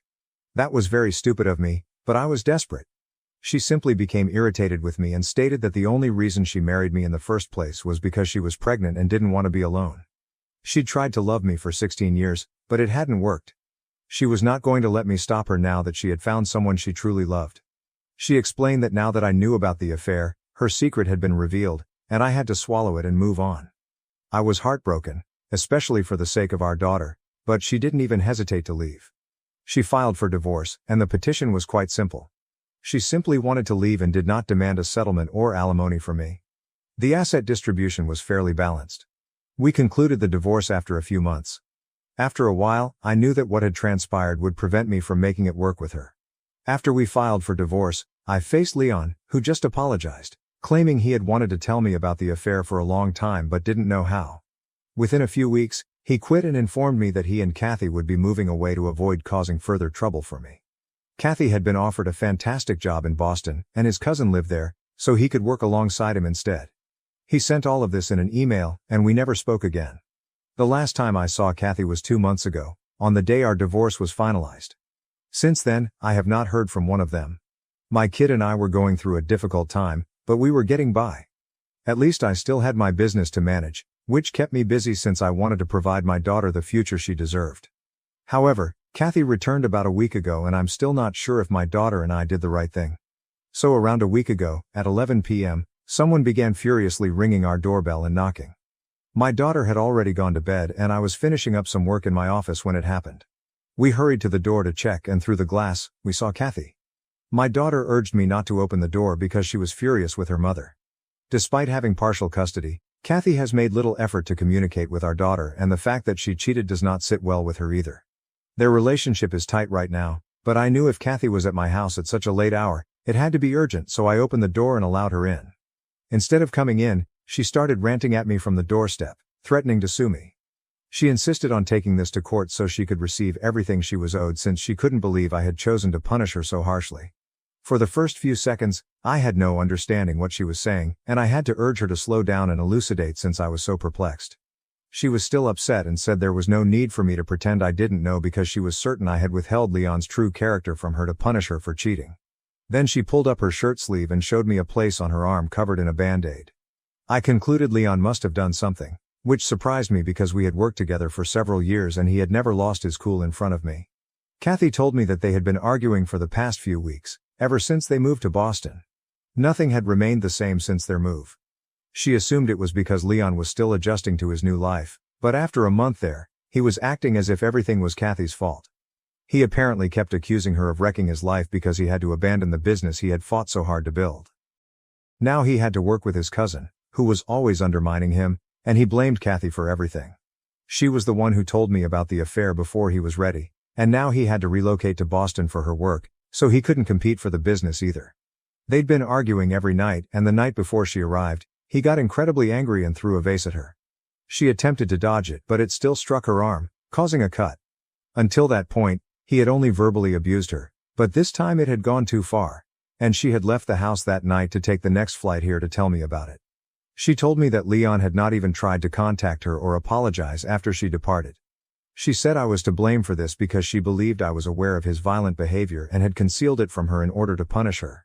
She thought it was unfair of me to do so, especially because she believed she had done me a favor by not fighting for anything during the divorce. I couldn't even get her back and secure her safety. It was all pretty foolish because, as I already stated, I had worked with Leon for a long time and knew him well, but just on a professional level. In the office, he was much different. I had never dated him and had only met the ladies he had previously dated, so there was no way I could have known about this side of him. Her charges that I had hidden everything on purpose made no sense to me, and I was furious that she was acting as if I owed her something. I attempted to explain to her that I had no idea about all of this and that I was deeply sorry that it was happening to her, but it was ultimately her fault. She could threaten me with litigation all she wanted, but she understood it wasn't my fault. She continued to argue, stating that I knew everything and that she would fight for everything she didn't get during our divorce. My daughter had been waiting at the door the entire time, and I had almost completely forgotten about her since I was so preoccupied with the fight. When we started talking in circles, she interrupted Kathy and told her to go. I was astonished since I didn't expect her to interrupt, and I believe Kathy was caught off guard. Kathy then advised my daughter to stop up and keep out of it because she was too little to understand what was happening. She told my daughter to go to bed, but she refused. She held firm and stated that Kathy had no right to speak to me in this manner, especially given what she had put me through. My daughter reminded Kathy that I had been sad for the past few months, ever since I discovered her infidelity. Kathy, the cruel and heartless monster that she was, simply carried on with her life. She then pointed out that Kathy had neglected to visit her own daughter or stay in touch since she was preoccupied with Leon and her new life. My daughter informed Kathy that she had failed to be a good wife and mother, thus she had no business acting like a victim in a scenario she had made for herself. My daughter is only 14, but seeing her express those things made me realize how much she had matured since the divorce. Kathy was completely speechless and unable to respond to our daughter's statements. Finally, my daughter informed Kathy that now that she had gone and was living with Leon, she would have to cope with whatever she was going through on her own because we were no longer her family. Kathy had dug her own grave, and now she had to lie in it. Which was exactly what she deserved for screwing people over. After saying this, my daughter slammed the door in Kathy's face and returned to her room. I could hear Kathy crying outside the door, but I didn't bother checking on her because I didn't think it was necessary given our recent chat. I too went back to bed, trying not to think about the issue for the following few days while keeping myself busy at work. I was quite proud of my daughter for standing up for me and not allowing me to appear weak in front of Kathy. Things were going well after that visit, but 3 days ago Kathy showed up again, this time with a lawyer, demanding complete custody of our kid. Fortunately, our daughter was out with a couple of friends when she came over in the evening, so I haven't told her anything about it yet. I was furious when Kathy informed me that after our daughter spoke with her the last time we met, she decided she would no longer allow our daughter to live with me. She informed me that the actual reason she hadn't tried to contact our daughter after I found out about the affair was that she didn't want to become involved in a lengthy custody battle that would disturb my life much more than she already had. This, she claimed, was why she wanted to depart discreetly and hadn't attempted to contact our daughter. She thought it would have made matters worse because I was furious about the situation. So she was basically trying to tell me that she did all of this for my sake, not just to get out of having any responsibilities. I was clearly not buying it, and I informed her that the only reason she didn't fight for anything during the divorce, let alone custody of our kid, was that she wanted to leave swiftly and start a new life with Leon. This had nothing to do with me, as she tried to make it seem, therefore I didn't need to feel sorry for her. However, she stated that she no longer cared about that since she now desired full custody of our daughter and was determined to ensure that she received it. She insisted that she would not let me ruin my daughter's opinion of her by telling her ridiculous stories and training her to disrespect her mother. Kathy said that during our last meeting, our daughter was extremely disrespectful to her, and that I encouraged this conduct. She now knew what to do and had returned to inform me that she was taking this to court. I told her to be my guest and closed the door because I didn't want to waste any more time talking to her. However, I began to question whether she had a point. I wanted to believe I was doing the right thing, but I wasn't sure to be honest, so I felt bad about not reprimanding my daughter when she was rude to her mother. Update 1. I've determined that I have nothing to be sorry for. My daughter did the correct thing in sticking up for me, and the comments made me understand how silly I was. She cheated on me, so I don't think I should feel sorrow or regret for what happened to her. Many people in the comments urged me to speak with my daughter first, since it would be unfair for her to be caught off guard if Kathy applies for full custody after our last meeting. So I told my kid about it yesterday. I didn't want to withhold anything from her. She has already demonstrated to me that she is grown enough to handle these situations, and I feel horrible that she had to mature overnight. At least now, I can help her prepare for the future. So yet, we haven't heard from Kathy, but we expect to shortly. Our daughter is 14, which means she can be considered in court if the situation escalates. If we can reach an agreement during mediation, that would be ideal, but just in case, I have confirmed that she actually wants to stay with me. She has made it clearly plain that she doesn't want anything to do with Kathy, not just now anyhow. She told me that in the future, she would contemplate reuniting with Kathy and restoring their connection, but for the time being, everything is too fresh. She clearly blames her mother for splitting up the family, and I can't say anything because it's technically correct. I don't want to be the type of father who turns his child against his ex-partner for petty reasons, but in this case, I don't think there is much I can do. Kathy has done a fantastic job alienating our daughter, who now prefers to keep her distance from her own mother. They were fairly close before the affair came to light, so this is a significant departure from what they were both used to. Kathy is clearly irritated that my daughter is on my side, as she has always attempted to be closer to her. Speaking of which, several of you wanted to know who informed our daughter about the affair. It was Kathy, not me. She confessed in an email to our daughter a few days after she moved out, without first asking if I wanted to be involved. My kid was really unhappy when she found out, but she still wanted to speak with her mother just once. However, Kathy refused. When I tried to contact Kathy to let her know our daughter wanted to talk, she refused because she was too preoccupied with the divorce process. She also didn't think it was proper to discuss it, so she expressed what she wanted to say in that email and had nothing else to add. I attempted to persuade her to speak with our daughter only once because she appeared to have a lot of questions. However, Kathy remained adamant about her decision. After that, she stopped speaking to us entirely, and my daughter's perception of her mother shifted dramatically. Kathy holding me responsible for that does not seem fair to me.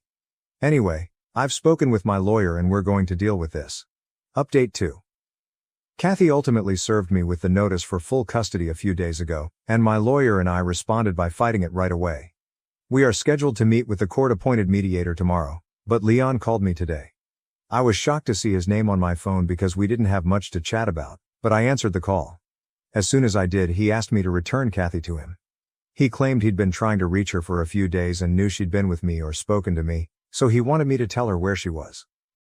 I told him I had no idea where she was residing, but I had spoken with her in the last several days and she was here to battle for custody of our kid.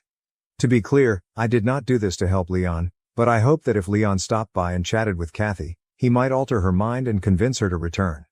If I was lucky, he might even get her to sign over her rights to our daughter.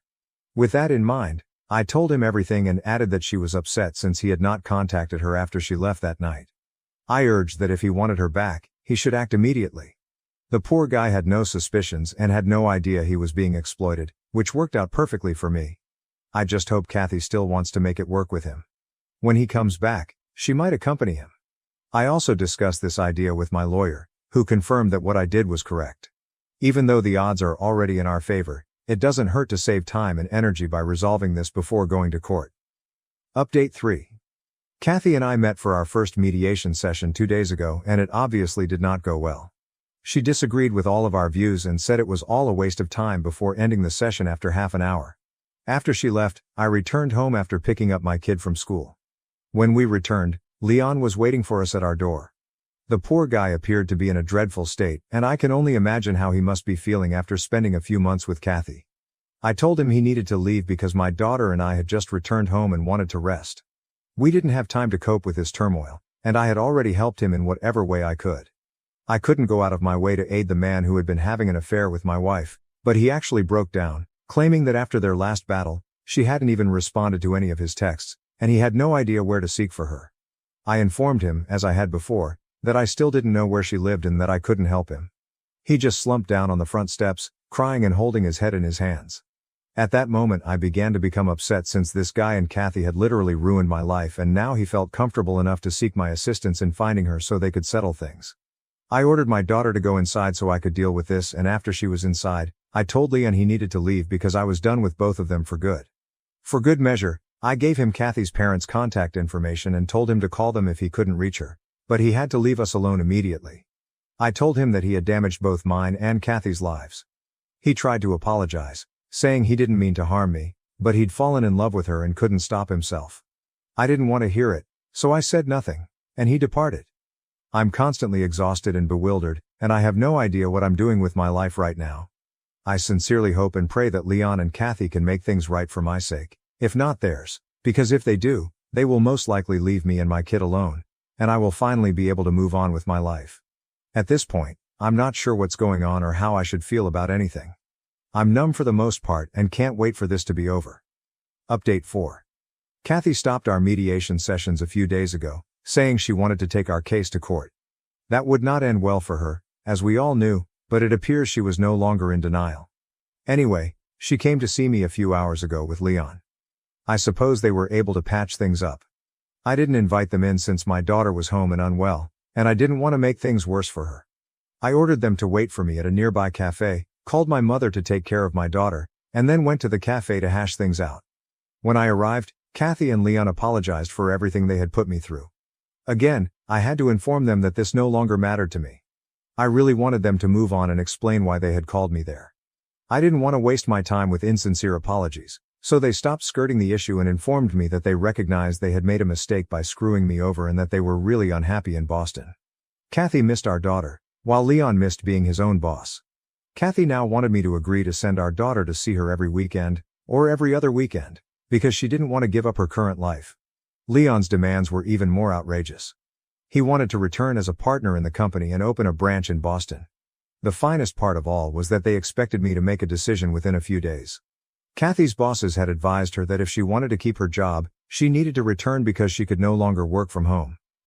Even if I wanted to tell them I would think about it, I didn't have the option. That's why I ended up telling them I couldn't agree to any of it. Leon had already quit and sold his shares, which I had on paper, so I was not going to hire him again because I didn't trust him at all. Kathy's proposal was unreasonable because our daughter did not deserve to go back and forth every other weekend simply to see her mother. She should have considered these things before moving to Boston. This is absolutely not my fault. They began to dispute with me, saying they were willing to compromise since they did not want to fight this in court. I told them that the thought of fighting for what they wanted in court and actually winning was ridiculous. They only wanted to bargain with me in person because they believed they could manipulate me. Unfortunately, I was not weak or stupid enough to believe any of this. The only reason I'd come to meet them was to put an end to this. That actually silenced them, since they realized they'd never win if this went to court. I told them that the most I could do for them, or Kathy in particular, was to talk to our daughter and get her to meet Kathy whenever she came to visit. Aside from that, I wasn't doing anything, so they could take or leave it. I wasn't going to waste any more of my time arguing with them. Kathy seemed desperate, so she consented quickly, and I left. I will talk to my daughter when she feels better, but I will not compel her to do anything she does not want to do. If she decides she doesn't want to see her mother again, that is her choice. I am not going to convince her. Update 5. Hello, a few months have gone by. In my last update, I stated that I would not push my daughter to meet her mother if she did not wish to. I next spoke with my daughter, telling her what I had said to Kathy. She stated that she wanted some time to consider things over, so I expressed this to Kathy a few months back. Since then, we have not communicated. I'm not sure if she and Leon have settled their differences. I don't care. According to what I know, they are still together and living in Boston. Good for them, I suppose. At least they've left me alone, so I can now start to move on. That's exactly what I'm doing. The best revenge is to live well, therefore I'm focusing on working and growing my kid to be a wonderful human being, unlike her mother. Basically, I hope I am successful in doing so. Refused to babysit on the family vacation. Now my sister is furious. My parents are involved and the whole trip might be cancelled. At 23, I've often been assigned the roles of assistants and babysitter on family outings. I had to move out of my parents' house because I was constantly being forced to watch my 3 nephews. Last summer, we went on a family vacation to the seashore. I traveled with my parents, who paid for my hotel room. However, I had to share a room with 3 loud boys because my sister and her husband preferred a separate room. I was promised time to do my own thing throughout the vacation, but I ended up needing to help with the kids.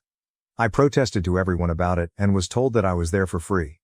We only did one thing I wanted: visit an art gallery. I enjoy doing this anytime I'm at the coast, but the kids found it dull. This year, my parents have a beach trip planned for June, and they figured I'd be riding the same route as last year. I refused. I stated that I would drive myself and pay for my own hotel stay to have my own room. My parents were surprised and attempted to remind me of the cost. I told them not to worry. I have a nice job and a decent operating automobile, so I can easily afford it. That's when the but began. I enumerated the reasons why I will drive alone and pay for my own room. I want to enjoy my vacation as an adult rather than being treated like a child, like I was last year. My parents informed my sister, and she called to yell at me, saying I'd be spoiling the holiday if I was off doing my own thing while she had to wrangle her 3 boys. I ended myself ranting at her, pointing out how all she did last year was drag me into her mess. I didn't get to do much of what I wanted and was seen as the bad guy for simply wanting to go to an art gallery. I'm a grown man who deserves his own vacation. My sister has stopped speaking to me and my parents are still trying to persuade me to ride with them to keep the peace. I am still refusing, but the pressure is getting to me. Am I a jerk for not giving in? I know they'll struggle if they don't have someone to aid them. Edit. My sister, who appears to be a Reddit lurker, saw my post less than an hour after I wrote it. She's furious with me and upset that no one in the comments agrees with her. She went on a rant about how difficult it is to be a parent to triplets, and how the least I could do was help because I am young and unmarried.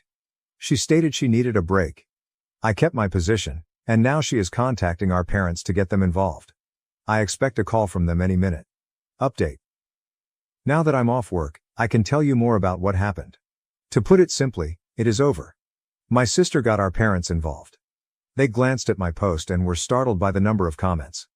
Yes, they're upset with me for writing here, but I reminded them that if they'd just listened to me from the beginning, I wouldn't have had to. I'm tired of the keep the peace mentality that makes me a sacrifice for my sister. In turn, they went off on her, and the entire vacation was cancelled. The hotel hadn't been booked yet, but my parents are bickering with my sister, who is blaming me, and my nephews are sobbing because they won't be going to the beach. My sister contacted me at lunch and hinted that I have no life, therefore I have time to help her. I filmed that and informed our parents, which is what they are currently fighting about. Small update. I was not going to update again, but here's a little more. My parents claimed they would never force me to babysit my nephews again and agreed that what happened last year was unfair. They're currently furious with my sister for telling me that I should help her since she believes I have no life. My sister is playing the victim, while my brother-in-law is mainly out of the picture, spending his time at work. Thank you to everyone who commented. You made my day. Update 1. My parents apologized, but my sister didn't, at least not first. I created this throwaway account a week ago to see if I was the jerk. It turned out that I was anything but. I have too much to say to publish an update on AITA, so a friend suggested I come here. Posting on the jerk, literally opened a Pandora's box among the family. Basically, my parents and older sister were extremely comfortable with me assisting with the care of my young triplet nephews. I didn't leave home until I was 22 since I was attempting to save money while also attending college. A scholarship covered a lot, and living at home protected me from going into debt because I was also working part-time. I am very grateful for this. However, after college, everyone treated me as if I had limitless free time and persuaded me to accompany them on a family trip. During this so-called vacation, I was compelled to babysit my 3 6-year-old nephews. I had to share a motel room with them, and trust me, those youngsters didn't listen to a word I said. They did not behave the first night until I contacted their mother twice. Even so, I was considered the bad guy for wanting to do other things on the trip. It seemed as if it wasn't something the entire family enjoyed, it wouldn't happen. This was highly hypocritical because I too am family and was not involved in the voting. You can bet I discussed this issue with my parents following my previous post, and they admitted they were incorrect. After that dreadful vacation last year, I decided it was time to move out, and I did so before the summer was up.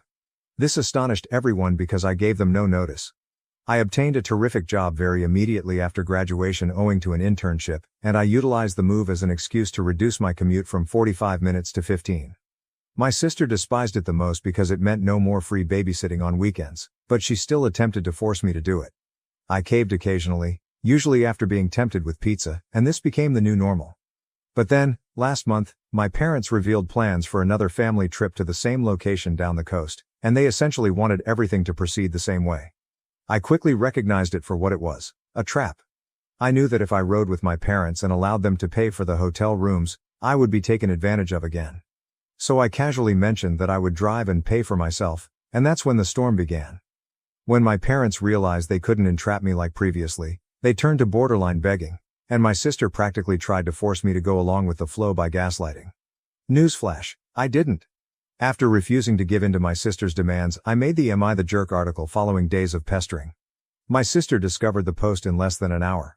What followed was Pandora's box. Initially, the family was against me. My sister called our parents, and they called me when I still had some time to talk in the morning. My folks were on the phone with me as they read my post. I inquired if they thought anything in the post was a lie. They skirted the issue by calling the piece an exaggeration, but I pointed out other elements that proved it to be rather accurate. Then I instructed them to check the remarks. There were already way too many to read. I kept refreshing the website on my own computer and informing them how many comments there were. Then I informed them I was weary of their approach to keeping the peace by pressuring me to please my sister. I mentioned I was out of time and that we would have to resume later. My parents were absolutely frightened that hundreds, if not thousands of people had commented in a matter of hours. Later, I informed them that the numbers had nearly doubled and were continuously increasing, which only added to their anguish. I guess they were forced to reflect on their own behavior. My sister tried to call me while I was at work, but my phone was set to mute until my lunch break, so she could only leave messages and texts. She was persistent and got through to me when I was eating my lunch. The gist of the talk was that my post had pushed our parents away from her side, and they were now angry with her.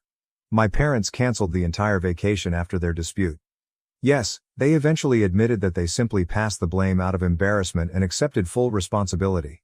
They told me that no justification could justify making me their go-to free babysitter when I no longer lived at home.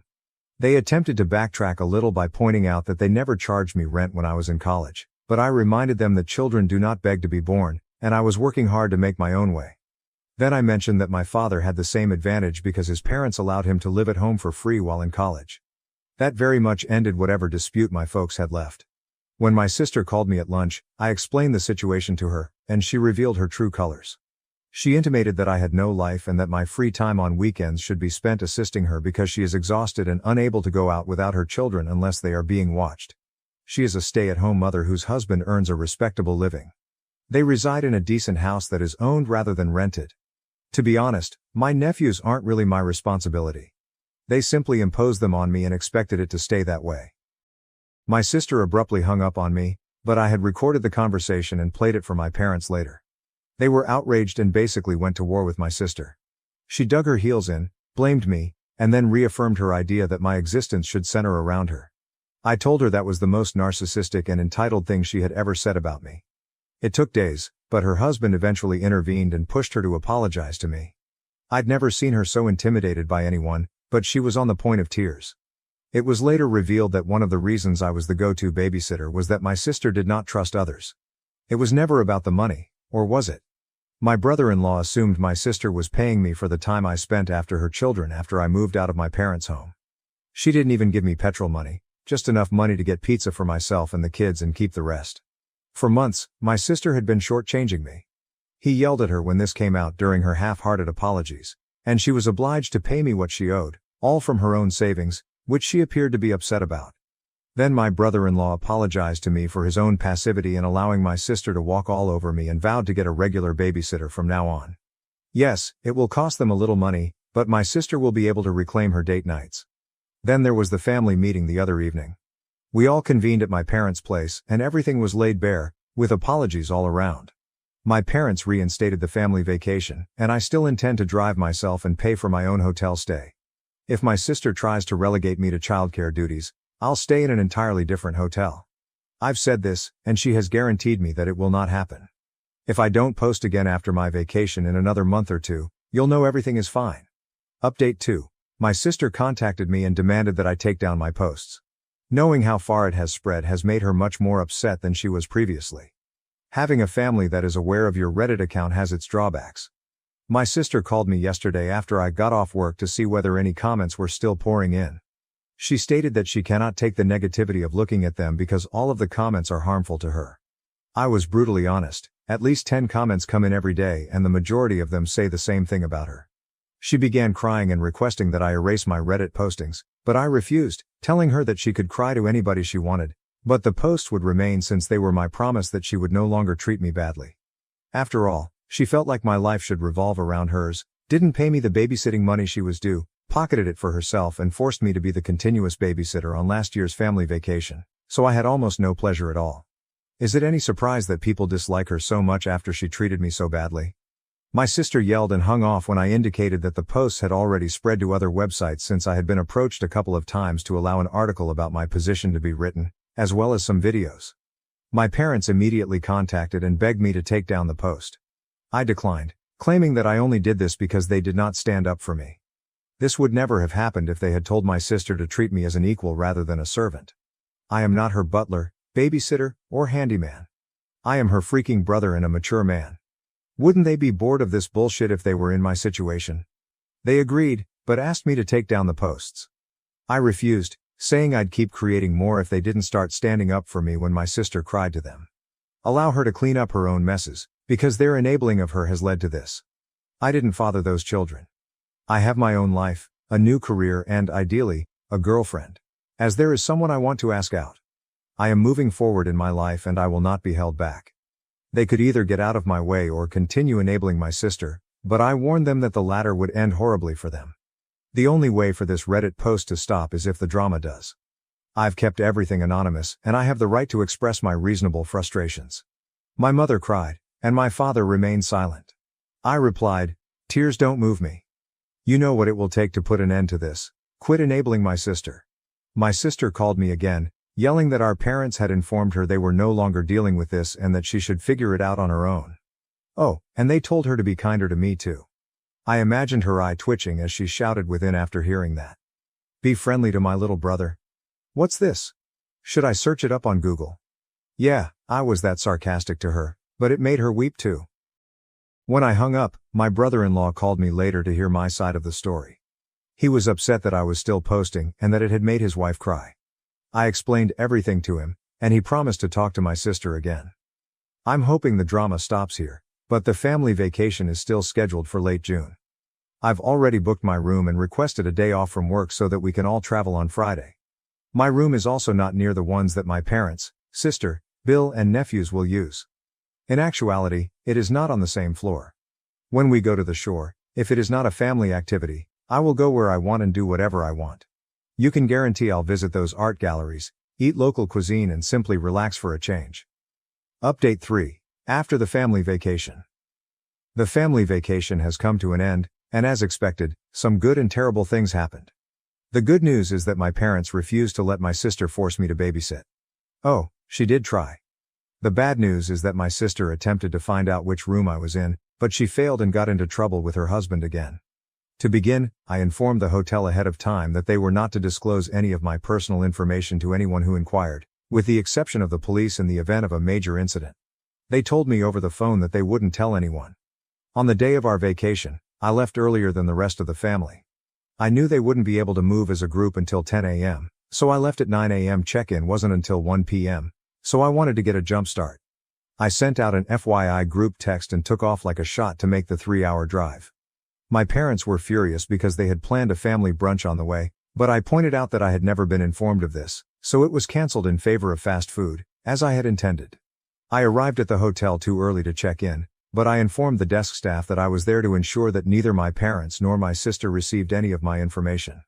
They claim they don't do it, but I told them I know it does happen on occasion, so I'm covering my ass. I informed them that they might be dealing with my mother, sister and 3 potentially weeping sons attempting to guilt them at the desk, and they should not give in. I wanted to know if they tried anything. They clumsily promised me that no one else would have access to my room. Then I decided to go out and get some food. When I returned more than an hour later, there were my parents' cars and Bill's large SUV. I walked to the desk to check in, first ensuring that the foyer was clear, which it was. I asked the clerk whether my family had inquired about me and where I was staying at the motel. They did, but the clerk refused to inform them. My sister supposedly tried to press it, but her husband silenced her. I checked in, walked to my room, and called my parents. I didn't disclose anything they tried with the cashier, and they also didn't mention it. Then we all got together as a family to tour about. My sister once asked me to watch her kids for a moment, and I said, hell no, since I knew precisely what she was doing. She'd pretend to be gone for a moment before disappearing for an hour. I called her out, and her husband warned her to quit trying to force me to care for their children. What did my sister do? She just started bawling on the spot, claiming she needed a break. Her husband chastised her, stating he was exhausted but didn't complain. My mother gave me a terrible look, so I went up to her and told her that if she believes I should be monitoring those kids, I'm leaving this family vacation right now. It is not my job, and I am weary of her and my sister acting as if it were. That made my mother weep as well, and she just kept saying, "You're right," over and over. This is another old ploy of hers. She tries to appear miserable in order to guilt me. But I simply said, "I am right," and walked away. My mother and sister did not try anything else for the remainder of the day. When we returned to the hotel after dinner, my family crowded the elevator, but I didn't join them. They questioned why and I replied that I would wait for the next one. My sister stared at me, knowing exactly what I was doing. Then I sat in the lobby for 15 minutes, watching YouTube on my phone before taking the elevator up. I was on a different floor, on the opposite end of the hotel. I had a wonderful night, and the next morning, we all went out to breakfast, but I made sure they left first. I was the last to leave, just as I had been the previous night. Breakfast went well, and then I said that I was going to do my own thing for the day. My mother brought up plans to go to the aquarium and a couple of other places, so I agreed to meet them there, but the rest of the day was mine until family dinner. They accepted this, and the day went well. Back at the motel that evening, however, my sister caught me leaving my room. She must have been stalking the entire floor looking for me. I returned to my room to relax a little before supper because I was exhausted after walking so much. When I left my room to join them for dinner, my sister was just down the hall. She tried to corner me and accuse me of ruining her family vacation because it was now no different for her than being at home, with her kids to manage. I nicknamed it Bullpit because my parents were quite helpful to her. Then I informed her that I was sick of being her scapegoat, and it was already finished, so leave me alone and get on with your life. Then I began walking, while she yelled, "Hey, I'm trying to talk to you." I told her I didn't care and was going to supper. She accompanied me to the elevator, and we said nothing to one another. I didn't keep quiet about it though. I told my parents and brother-in-law that my sister had stalked me to find my room. She was scolded as a child. She had a pity party, but I encouraged her to stop it and grow up. The days when she could impose her will on me were over. Then I left the lobby and got into my car. This time I was the first one at dinner. When everyone else arrived, my sister appeared depressed, but nothing was spoken about what had happened before, which was good with me. My sister avoided making any contact with me during the evening. This time, I didn't care about riding in the elevator with the rest of them, and I told them straight out that unless there was an emergency, no one would come knocking on my door. I hung a "Do Not Disturb" sign for a reason. Everything went well on the final day. My sister and mother didn't disturb me at all. They had fully succumbed by this point. Yes, I did play with my nephews throughout the vacation. I am not a complete jerk. I did not stonewall them. I continued to be the fun uncle, but not the babysitter uncle. The children didn't appear to care, they just wanted to play. I also bought each of them a small baggie containing crystals and polished stones to take home as a souvenir. My sister and her husband had some minor arguments, but I didn't pay much attention to them. Overall, I'd call the vacation a success since it finally got home for my mother and sister that the old way of doing things with me was done, and I now have my own life. Update 4. Mother and sister viewed my last post. They don't know when to leave well enough alone. Hey mom and sis, I told you that if you didn't stop I'd go back to Reddit and here I am. The short version is that when my mother and sister saw my last post, they freaked out. My sister had been following my account for days, knowing I would post. So what did she expect? That I'd simply say everyone had a wonderful time. She called and cried, claiming that I made her look like a bad mother. I responded, well, if the glass slipper fits. My sister continued to argue with me, but I asked her to point out any lies in the post. She attempted multiple times, but I pointed out that every detail was accurate. So what does she do? She calls mommy. Then my mother arrived at my door and demanded that I erase all of the posts.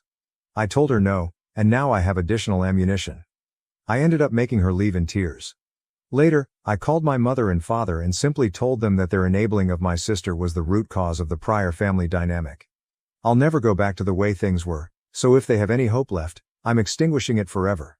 My parents then begged my sister, for the love of God, stop blaming me and leave me alone. They can't handle the stress of my revenge anymore. My sister had a literal "no one loves me" pity party, and my parents had to bring her back to reality. My brother-in-law hasn't called. I believe he's being neutral, but this can't be good for his marriage or my familial connection to him. Out of respect for my brother-in-law, I apologize, but your wife pushed me too far. Currently, my parents are asking that my sister get treatment since she cannot be a mother while also juggling her old habits. Woman up, as they say. In any case, I hope this will be my last post. Do you hear that, sis? If you don't stop thinking I should have been your personal slave, babysitter, watchdog and so on, and continue to act as if the entire world is against you because you can't lord over me, we can't be together. If you're willing, maybe we can get along and move on from this bullshit. Do not give me a reason to write anything else. From now on, I will only publish stuff about myself and the treatment I receive from others. Treat me as a nice human being, and this will be over. Capiche? Update. My parents and I had a long conversation in which they apologized, and we've decided that I'll keep my distance until Thanksgiving. I also had a man-to-man conversation with my brother-in-law last night over several cold beers. He warned my sister that she needed counseling or he would leave her, and they are currently looking for a counselor. He also told me that while my sister was an absolute devil to me at home, she is a really caring and endearing wife, albeit she admits that she enjoyed being an only kid. We are over a decade apart in age, so my sister harbored hatred for a long time and allowed it to build up. She's accepted that she does need counseling, and they'll go as soon as it's scheduled. They've also recruited a certified babysitter to care for my nephews. Aside from that, my brother-in-law stated that he was unhappy with me but did not intervene when I needed him, so we agreed that this was all simply a horrible situation that needed to be resolved. We're going to let it slumber in peace from now on. Finally, these posts helped me get a girlfriend. After reading them, the girl I loved suspected it was me and was waiting for me to say something. We'll be out on our first date tonight, so I want to thank everyone here for their overwhelming support. I truly needed it. Future Mill called me stupid and my fiancé laughed. Now I'm reconsidering the wedding. What should I do? Original post. I, 23F, am engaged to John, 24M. We have been together for 5 years. We want to get married in July 2025. I always thought that his family liked me because we get along well. He has 2 older brothers, 26M, 29M, both married. Honestly, I was very excited to have them all as my in-laws. They were always kind to me. Some kind of important information. About a year ago when I was scrolling on Instagram, I saw a profile that was kind of cringy but in a cute way. It was an older woman's profile who shared inspirational quotes. I remember one particular post and it was something in the lines of, "Only stupid people pretend to know everything. Don't pretend, just ask." Honestly, this quote changed me in a lot of ways. Before that I was always worried that I might embarrass myself if I didn't know something, and after reading that quote I realized that if I always pretend that I know everything then I'll miss out on actually getting to learn about things. So I decided to change my habits and start admitting that sometimes I genuinely don't know. Someone is talking about the war in Kosovo. Okay, sure, but first let me ask some questions so I can really understand what we're talking about. And I ask a lot of questions sometimes. I sometimes even open the Notes app and write in some questions that I later want to find answers to. These are my latest. How does time work in the black hole? Why do some snails have shells and others don't? What food is okay for ducks? How does the light bulb work? The old ones with gas inside them. Does everyone see colors the same? And how can we know that? Sorry for the long introduction, but it was kind of necessary for understanding what kind of person I am. I know that sometimes I might come across as annoying. Now on to the problem. His parents hosted a small barbecue last weekend only for the family. So it was the mom, 54F, dad, 59M, brothers, 26M, 29M, and their wives, 27F, 27F. I was the last person who showed up because I had to work late. I entered the house and when I was walking towards the back of the house into the backyard I heard John's mom talking about me. To be honest, she wasn't talking about me, more like mocking me. I heard her say in a high-pitched voice, "How does the sun work? Where should I put the fork? Why does nobody like me? How do I wipe my ass?" I just stood there. I had this sinking feeling. I couldn't move, so I just stood there. And I heard them all laughing. One of the wives said, "I actually don't mind her always asking questions. I think it's cute." And it made me feel hopeful that they will say something like, "Yeah, sure, we're just playing. We love that." But none of them did. Instead the mom replied, "It's not cute, she's just stupid." After that they laughed again. I heard John laughing. My heart kind of broke at that moment because he didn't even say one positive thing. He didn't defend me. He just laughed. I quietly turned around and left the house. I texted John that I got sick and had to stay home. Now I'm wondering how I should approach this situation. We live together and I sleep in the guest bedroom for now, and I use the excuse that I don't want him to get sick from being around me.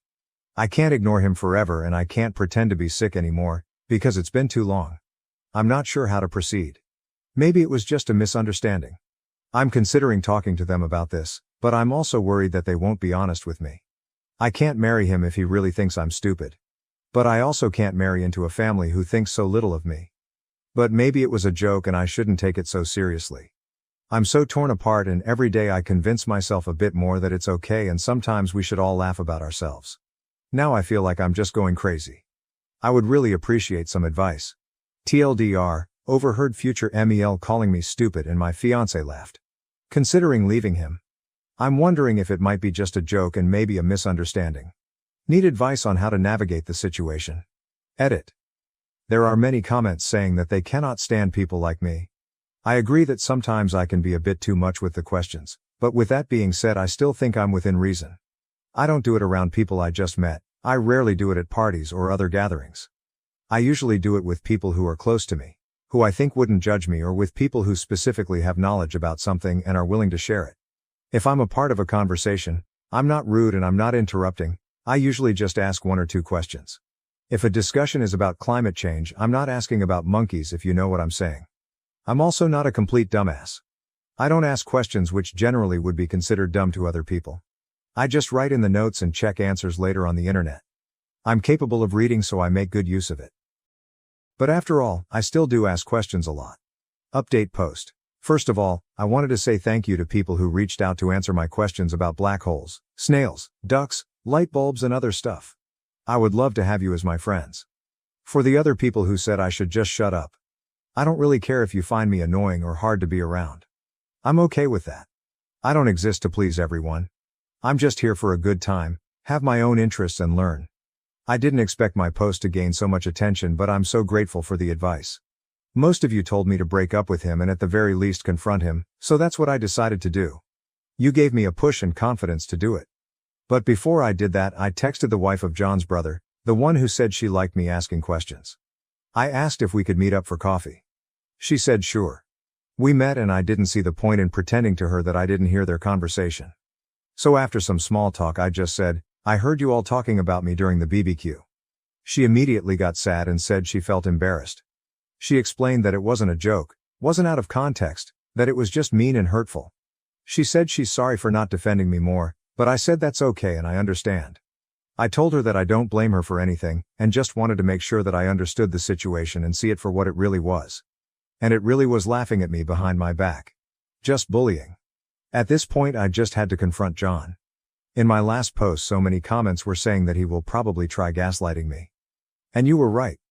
We were having dinner together for the first time since the BBQ happened, because before I tried my best to avoid him. Yes, I know. Not very mature of me, but other than you guys I don't really have a strong support system. My family and best friends are hundreds of kilometers away. I only have 2 good friends here. I was so stressed I thought I'm going to pass out.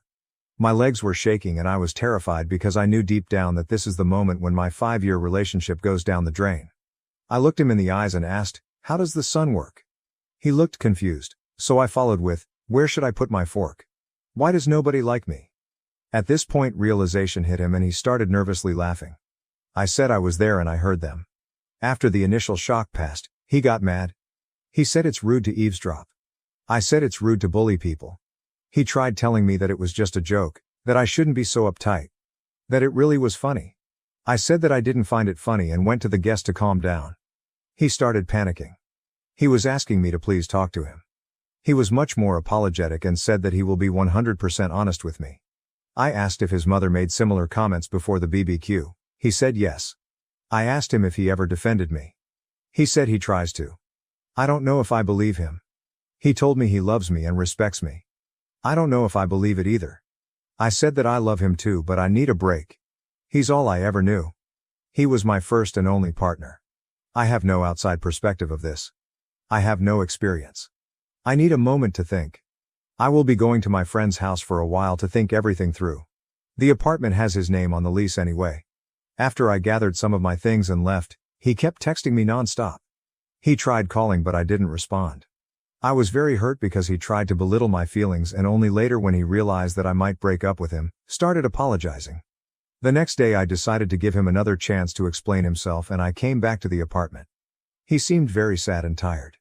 He said that he told his mother that I overheard them. I said I don't care. It's his time to step up and show me that he cares. I'm not interested in an apology from his mother. I'm already done with her. I can't put up with this behavior and mocking me like we're in primary school. I saw a comment saying that probably her ego is hurting. I think it's true. She never got the chance or never had the desire to have an education. She is a very good homemaker, but outside of that she doesn't have many interests of her own. If I'm asking her about making tomato soup, she will be talking for 30 minutes lecturing me about adding enough sugar, but not too much. She will lecture anyone who is willing to listen. But anytime someone is talking about something she's not familiar with, she gets defensive and tries to imply that nobody cares about that, and if it's not relevant to her, it shouldn't be discussed. Once again he tried telling me that I should relax because it was only a joke, and at this point I had enough. I took off my ring and told him that his behavior is a joke and I can't be the punchline.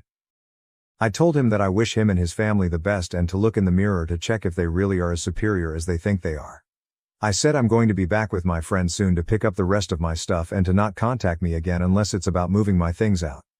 And that's it, I'm done. Thank you all for the advice. Without you I wouldn't have the confidence to leave this man. I know I deserve better.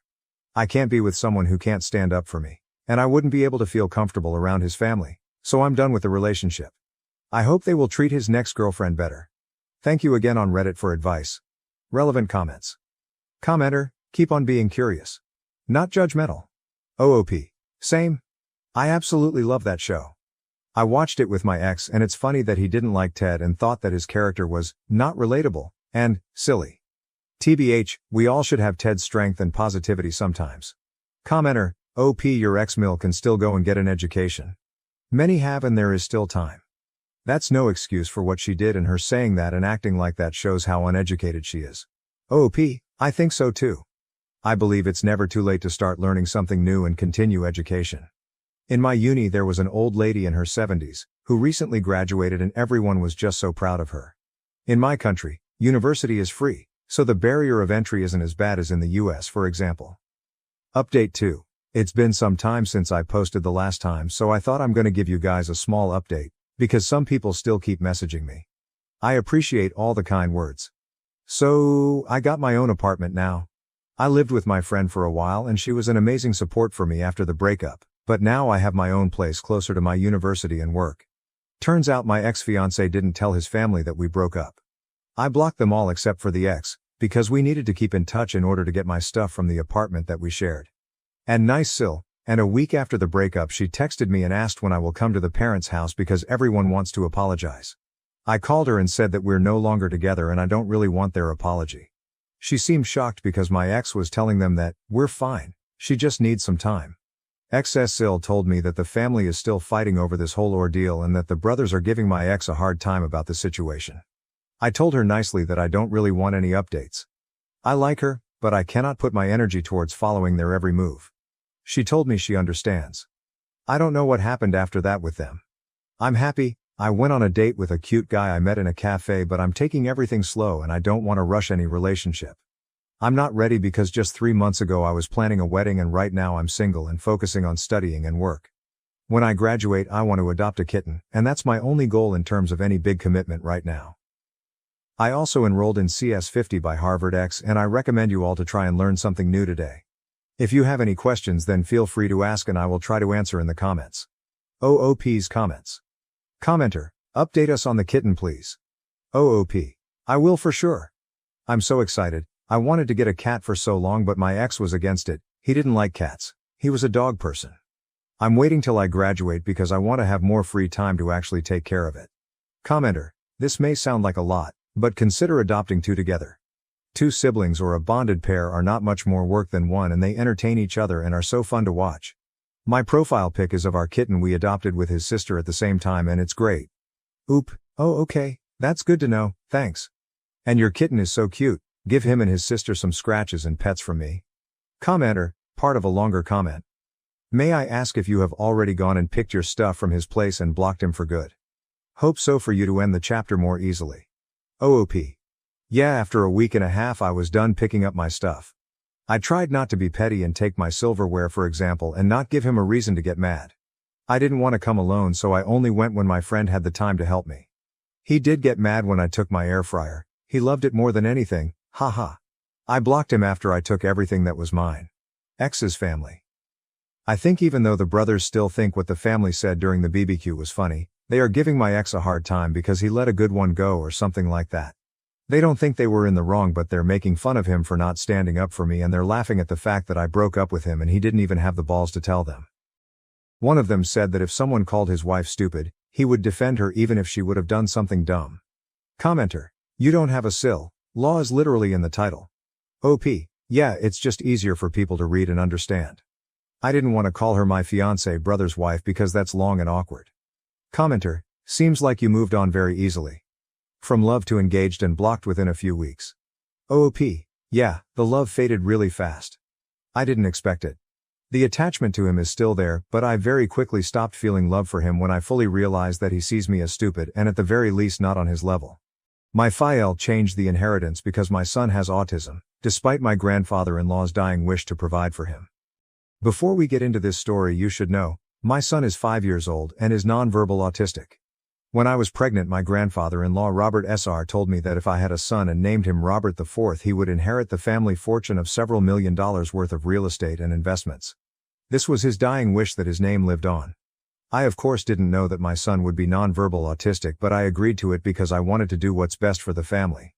My grandfather-in-law told me that his will was that the property be passed to his son Robert Jr., my FIL, and then to his son and my husband, Robert III, and then left to our son Robert IV who would most likely pass it on to his son one day.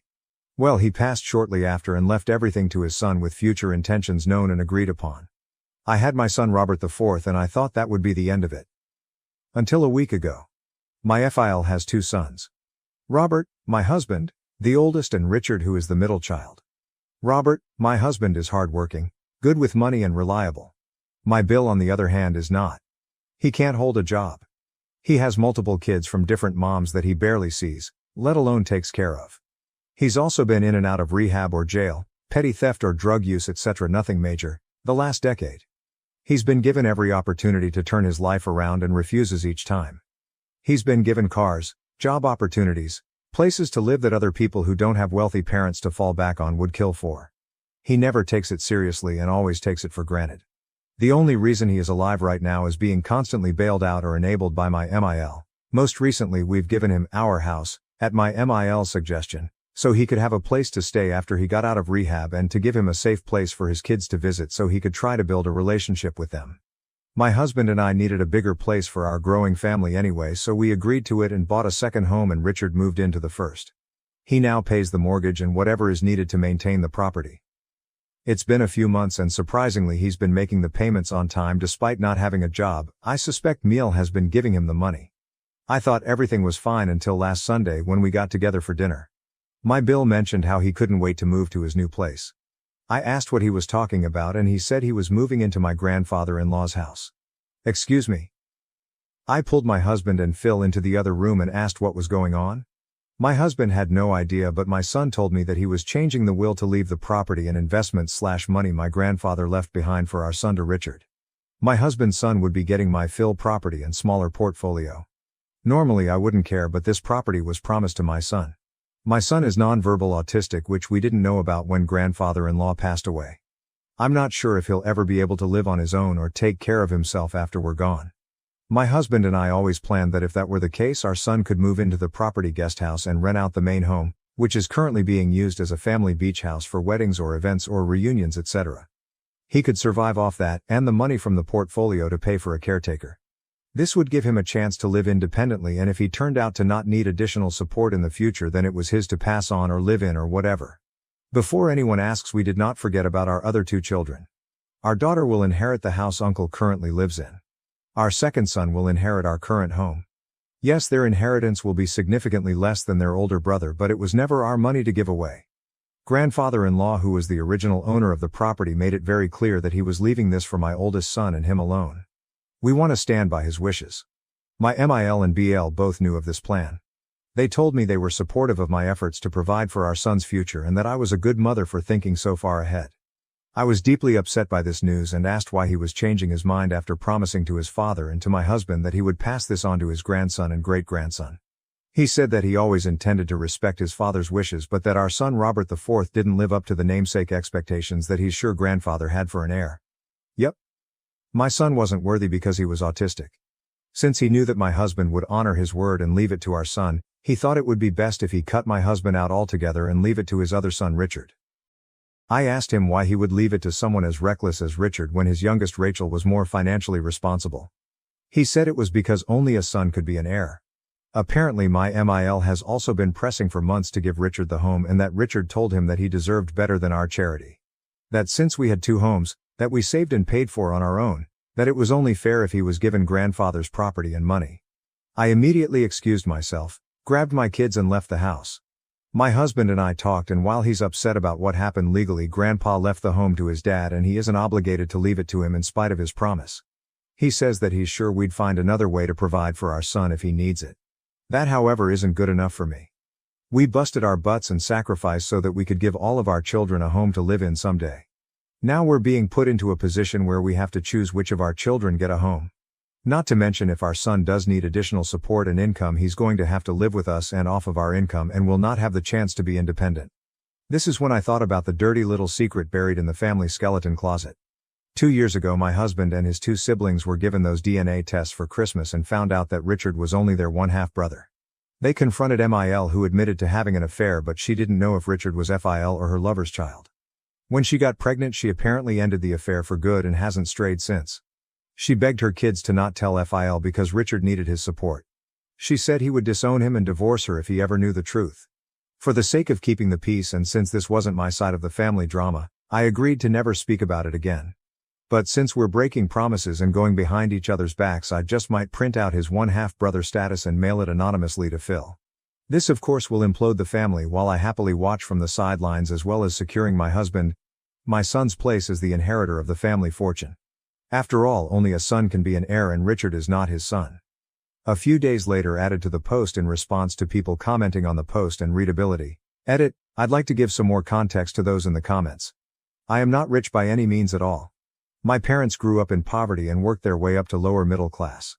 I'm not educated beyond high school and even then I was average at best. I'm neurodivergent like my son but at a higher function level and did not do well in subjects that did not interest me.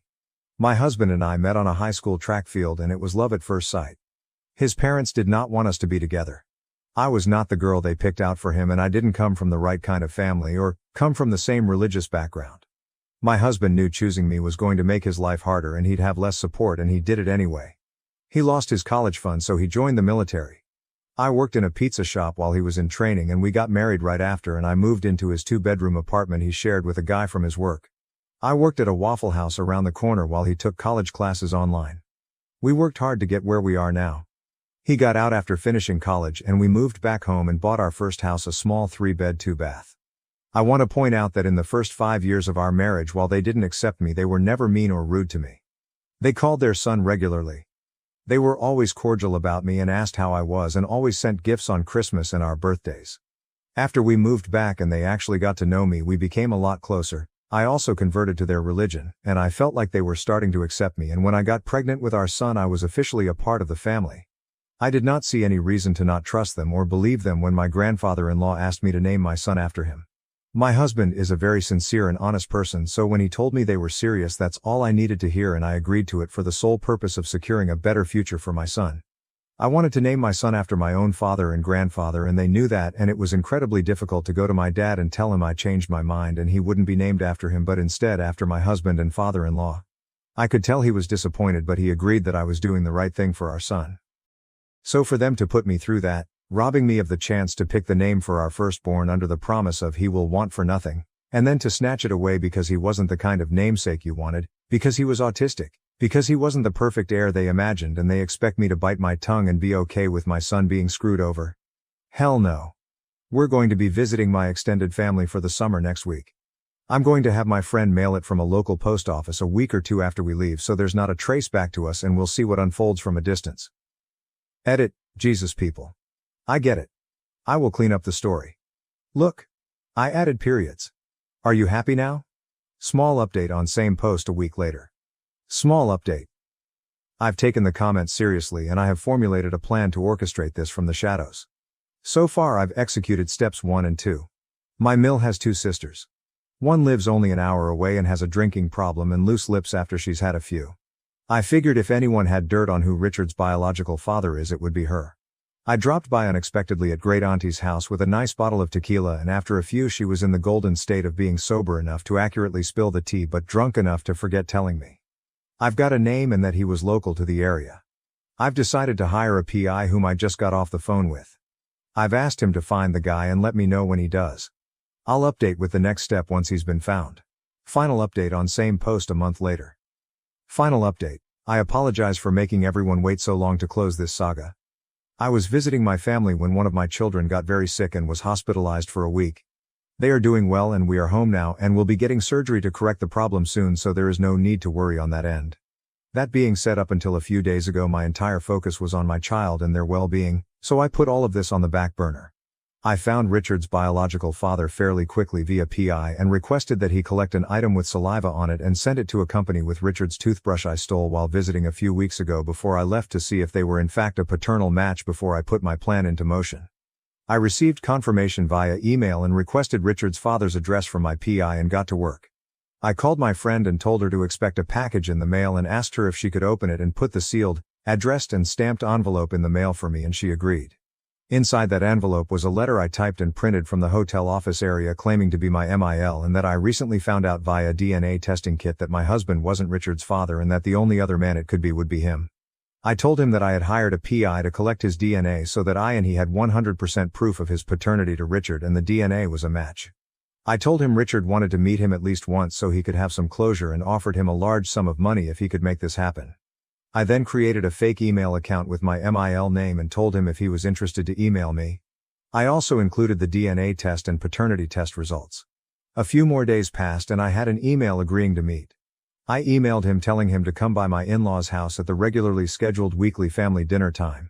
I told him that my husband was aware of the affair and has chosen to forgive me and that he will be present at the meeting to ensure that nothing happens between the two of us, and once Richard has closure my husband will write him the check and he is to leave and not contact me again. He told me that he understands and agreed, but that if Richard wanted to continue a relationship with him he would do it. He never had any children of his own when he was younger and was excited to learn he had a son. I told him that was Richard's choice but to never contact me or my husband again. I also told him to bring the paternity and DNA tests with him as Richard wanted to see them and I didn't have any extra copies. I gave him specific instructions to not knock or ring the doorbell since my daughter gets notifications on her phone when someone rings and she didn't need to know about him unless Richard wanted her to. I told him the door would be unlocked, it always is for family dinners, and we would be waiting in the dining room. In order to spare Rachel from being dragged into this any more than she has. I called her a few days earlier and told her that I had bought tickets to a show happening on the same night as the family dinner and had forgotten about them before I went on vacation, and asked her if she and her husband would like the tickets. She said yes and thanked me, and I went online and purchased 2 tickets and then texted them to her. The only wrench in my plan I didn't anticipate was being in the hospital with my child at the time that all hell broke loose.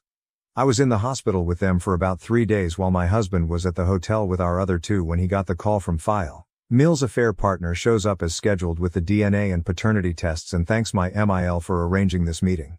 He apologizes to my FIL for what he did so many years ago and that he hopes he can forgive him someday, and then hands the papers to my Phil. He then goes to Richard and tells him he's so grateful that he wanted to meet him and asked if he had any questions for him. Mill doesn't say a word and is completely frozen, and Richard has no idea why this man is shaking his hand trying to hug him as FIL is frantically flipping through the papers. Boom. Phil starts screaming and cursing and comes to Richard's bio father to hit him when Mill comes in between them and starts begging for forgiveness and that it was so long ago and she hasn't seen him in 20 plus years, etc. Phil screams at bio father to get out before he kills him, and bio father takes off out the door. Phil flips his shit and calls Mil a lying wait zero re and to get out of house and to expect divorce paperwork from his attorney, and she drops to her knees begging him not to do this and to think of Richard. Phil then turns to Richard and tells him that he's relieved that a lying stealing POS drug addict was never his son, and tells him to get out and take his ex-wife with him. He then storms out of the dining room and starts packing all of Mil things and throwing them in the hall by the front door. Richard eventually takes his sobbing mother off the floor and leaves. After they're gone, Fael called my husband and told him what happened, followed by Richard. Richard says that Mill is with him at our house he's renting. He then demands that my husband abandon me and our sick child and fly home so that he can talk to his dad and fix things, and that he doesn't want Mill living with him when he moves to his new house. My husband tells him no, that he will come home as scheduled and talk to Fael then and hang up. My husband then calls me and tells me what has happened, and I ask him what he wants to do. He says he's okay and right now we're just going to focus on our family and we'll deal with this when we get home, and we turn off our phones until then. We get home and I have a million missed calls from everyone. BL got drunk and showed up at Fael house later that night demanding he take her back and that she's his wife, not his, and it's his job to take care of her and that there isn't room for her at his new house. My Fael, as predicted, tells him that there is no new house now or ever, that only his son will ever inherit that house and to get out. BL then punched Phil and Phil called the cops and had him arrested. Fael froze all of the bank accounts so Miel couldn't bail him out. Sil finds out about this the next morning when Mill calls her, freaking out that Richard never came home the night before and Fiel has blocked Mill's number so she can't call him. Rachel calls her dad and tells her what happened the night before and that Richard is in jail. Rachel then lets it slip that she already knew. He then asks if Richard or Mil knew and she tells him that they did, and he told her he was disappointed that he didn't tell her the truth before and hangs up. Rachel called Mil and told her Richard was in jail and Mil tried to bail him out but couldn't because her cards were frozen, and Sil asked her husband if he'd bail him out but he refused since her father and his father are business associates and that he's not going to get involved, and that was that. Richard was in jail for a few days on assault charges when we got home and got caught up to speed on everything that happened. My husband went and bailed Richard out, solely for his niece's sake, and gave him a ride back to our rental home. He then went to Fael house so they could talk. Fael asked if he knew and my husband told him he did. Phil asked him why he didn't tell him the truth and my husband told him he wanted to but that his mom begged him not to and that she was sorry and that it would never happen again and that he wanted to protect both of them and his siblings from the pain of a divorce. Fael told him he understood and that his mother shouldn't have put that burden on him and that he doesn't know what he would have done if he was in his position but that he forgives him. He told Phil he bailed Richard out and Phil says he doesn't care and that my husband can be there for him as his brother but he's done having him for a son. He says that Richard knew for years that someone who wasn't his father had bailed him out and taken care of him again and Richard never appreciated it and that he was done. He asked Phil if he was really divorcing his mother and he said he was. If she had told him about the affair when it happened they maybe could have worked past it, but she lied to him for decades and he can't forgive that, and he can't forgive that she passed off another man's child as his son. He's done with her and never wants to see either of them again. He then apologized to my husband about the house and that he knew it was wrong and that all of this has reminded him about the importance of keeping your vows or promises. He would have his attorney correct the will to its original state before filing divorce proceedings. Fael and Mil signed a prenup with an infidelity clause so she will get nothing she didn't come into the marriage with, so she cannot interfere with the will or the house anymore. He did however request that my husband honor his request and not allow Mill or Richard access to the property. My husband agreed but said that he still needed to make sure that his mother was taken care of. Regardless of what happened, she's still his mother. Fiel then offered to build a Mill suite at our rental home with Bill so she could have somewhere to live and someone could keep an eye on Richard and his kids. My husband asked if he would drop the charges against Richard for the sake of his kids and my Fiel said he'd see what he could do about it. My husband thanked him for talking to him and that he'd see him again once our child was feeling better. My husband called my Mil, who is still a wreck, and told her what they talked about and about her moving in with Richard and she's lost it. My husband then reminded her of their prenup and that he had kept her secret for as long as he did and now he needed to stand with his dad, and she reluctantly agreed. He also spoke to Richard, who was also pissed off that he wouldn't be getting the property and now would have to share the house with his mother, and my husband also reminded him that we bailed him out and are letting him live in our home at cost. The least he can do for us and his mother is let her live here too. He also reluctantly agreed. Finally my husband called his sister to see how she was doing. She and Fiel had a long talk and they're doing okay. He was disappointed that neither Rachel or my husband told her the truth and that hurts, but that he still loves her and that he will always be there for her, but that he just needs some time to work through things and he's going to call her and my husband when he's ready for us to have a family dinner again, but that we'd be going out to eat from now on. My husband and I had a long talk about how he feels and he says he feels good getting the weight off his chest and having it out in the open. He feels bad about his mom but that she made her choices and has to stand by them and that he will make sure that she is taken care of if Richard drops the ball. We aren't sure what that looks like yet, but we'll cross the bridge when we get to it. I asked him how he felt about the will being reinstated and he said that he's relieved that we don't have to worry our son anymore and that he's grateful that everything worked out the way God intended it to. As for Richard's bio father, He emailed me after the dinner and asked what the hell happened, and I told him my husband couldn't handle seeing the man who slept with his wife in person and lost it. He was free to reach out to Richard and arrange a meeting if he wanted to and to not contact me again. I sent him Richard's phone number and deleted the email address. I have no idea if they are in contact or have any current plans to meet. Thank you to everyone for following my story and for all of your advice. I hope I never have to do this ever again. Being a master manipulator just isn't for me and is quite frankly exhausting, but for my son it will always be worth it. My sister ruined my life by helping my ex-wife force me to pay child support for a child that isn't mine, while hiding her own affair. I'll start by saying that I truly despise my sister, albeit this wasn't always the case. She is my older sister, and as we grew up I admired her greatly. However, she has shown me throughout time that she can be a dreadful sister. My ex-wife Susie and I had been married for 2 years before I found she was cheating on me. The information came as a complete shock. I recall the moment well. I was browsing through her messages when I came across a chat in which she confessed to sexting with her male best friend for 8 years. Susie had always told me that he was merely a friend who had been in her life forever. Despite occasional envy, I had a great faith in her. We had established our relationship on trust, so when I unintentionally discovered the explicit text exchanges between them, I was completely taken aback. It felt as if the basis of all I thought in our marriage had crumbled in an instant. When I challenged her, she broke down and apologized profusely. She argued that it was only a one-time mistake and that her friend meant nothing to her in that sense. She vowed to block him and assure me that it would never happen again. Despite my rage and pain, I wanted to trust her. We began going to marriage counseling because I was terribly hurt by her betrayal and needed to understand why it happened and whether our marriage could be saved. Susie appeared to be truly sorry throughout counseling. She accepted responsibility for her misdeeds and worked diligently to recover my trust. For a time, it seemed like we were making significant progress. She was attentive, open, and willing to work to repair our connection. I decided to stay and give our marriage another opportunity because I still loved her and wanted to believe that people could change and relationships could be repaired. However, as you may have predicted, it was a huge error. After a while, I discovered that my ex-wife was attempting to meet up discreetly with her male closest friend. She had told me earlier that evening that she was going out with a coworker, but something about her demeanor looked off, and I had a nagging suspicion she was lying. I trusted my instincts and called the coworker after Susie departed to check in. To my dismay, they informed me that they had no plans with Susie. I felt a wave of sadness and confusion rush over me. It was becoming brutally evident that Susie was meeting up with this guy. Otherwise, she had no reason to deceive me. My mind raced with thoughts of betrayal as I attempted to call her several times, but she disregarded each call. As the night progressed, I felt an increasing sense of dread and helplessness. She arrived home pretty late and utterly inebriated. I'd been waiting for her all evening, sitting on the couch in our living room, my head whirling with emotions. When she stepped through the door, she didn't acknowledge me. Instead, she stumbled past me on her way to the bedroom, as if I didn't exist. I sat there feeling invisible and completely saddened, understanding that the woman I once trusted and loved had become a stranger to me. Later, as I was about to fall asleep, I heard her phone beep on the bedside table, indicating a message notification. Susie had fallen asleep wearing her evening clothes, evidently too inebriated to change. I carefully covered her with a blanket and, filled with dread and curiosity, leaned over to see what message she had gotten. I knew the number right away. It belonged to him, her male acquaintance. My heart fell as I read the words. That was so much fun. We should do this more frequently.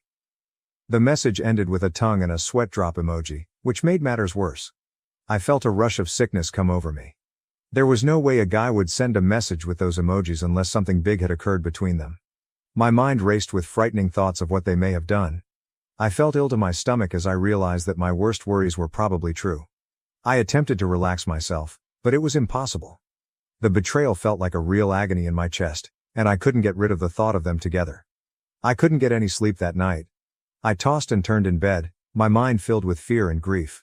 I kept repeating everything in my thoughts, wondering how it had gotten to this point and what I should do now. The night seemed long, and by the time daylight arrived, I knew nothing would ever be the same. When I confronted Susie about that night and how she had lied, she tried everything she could to avoid accepting responsibility. Initially, she attempted to manipulate and gaslight me, stating that my lack of trust was the real issue and that calling her coworker was a violation of her privacy. She accused me of being neurotic and unreasonable. Her attempts to gaslight me were difficult and unpleasant, but I refused to give in. I brought up the message he sent and demanded an explanation. She dismissed it, claiming that's just how friends talk to each other, and dubbed me crazy for reading too much into it. Her dismissive tone simply strengthened my drive to discover the truth. I chose to play my final card.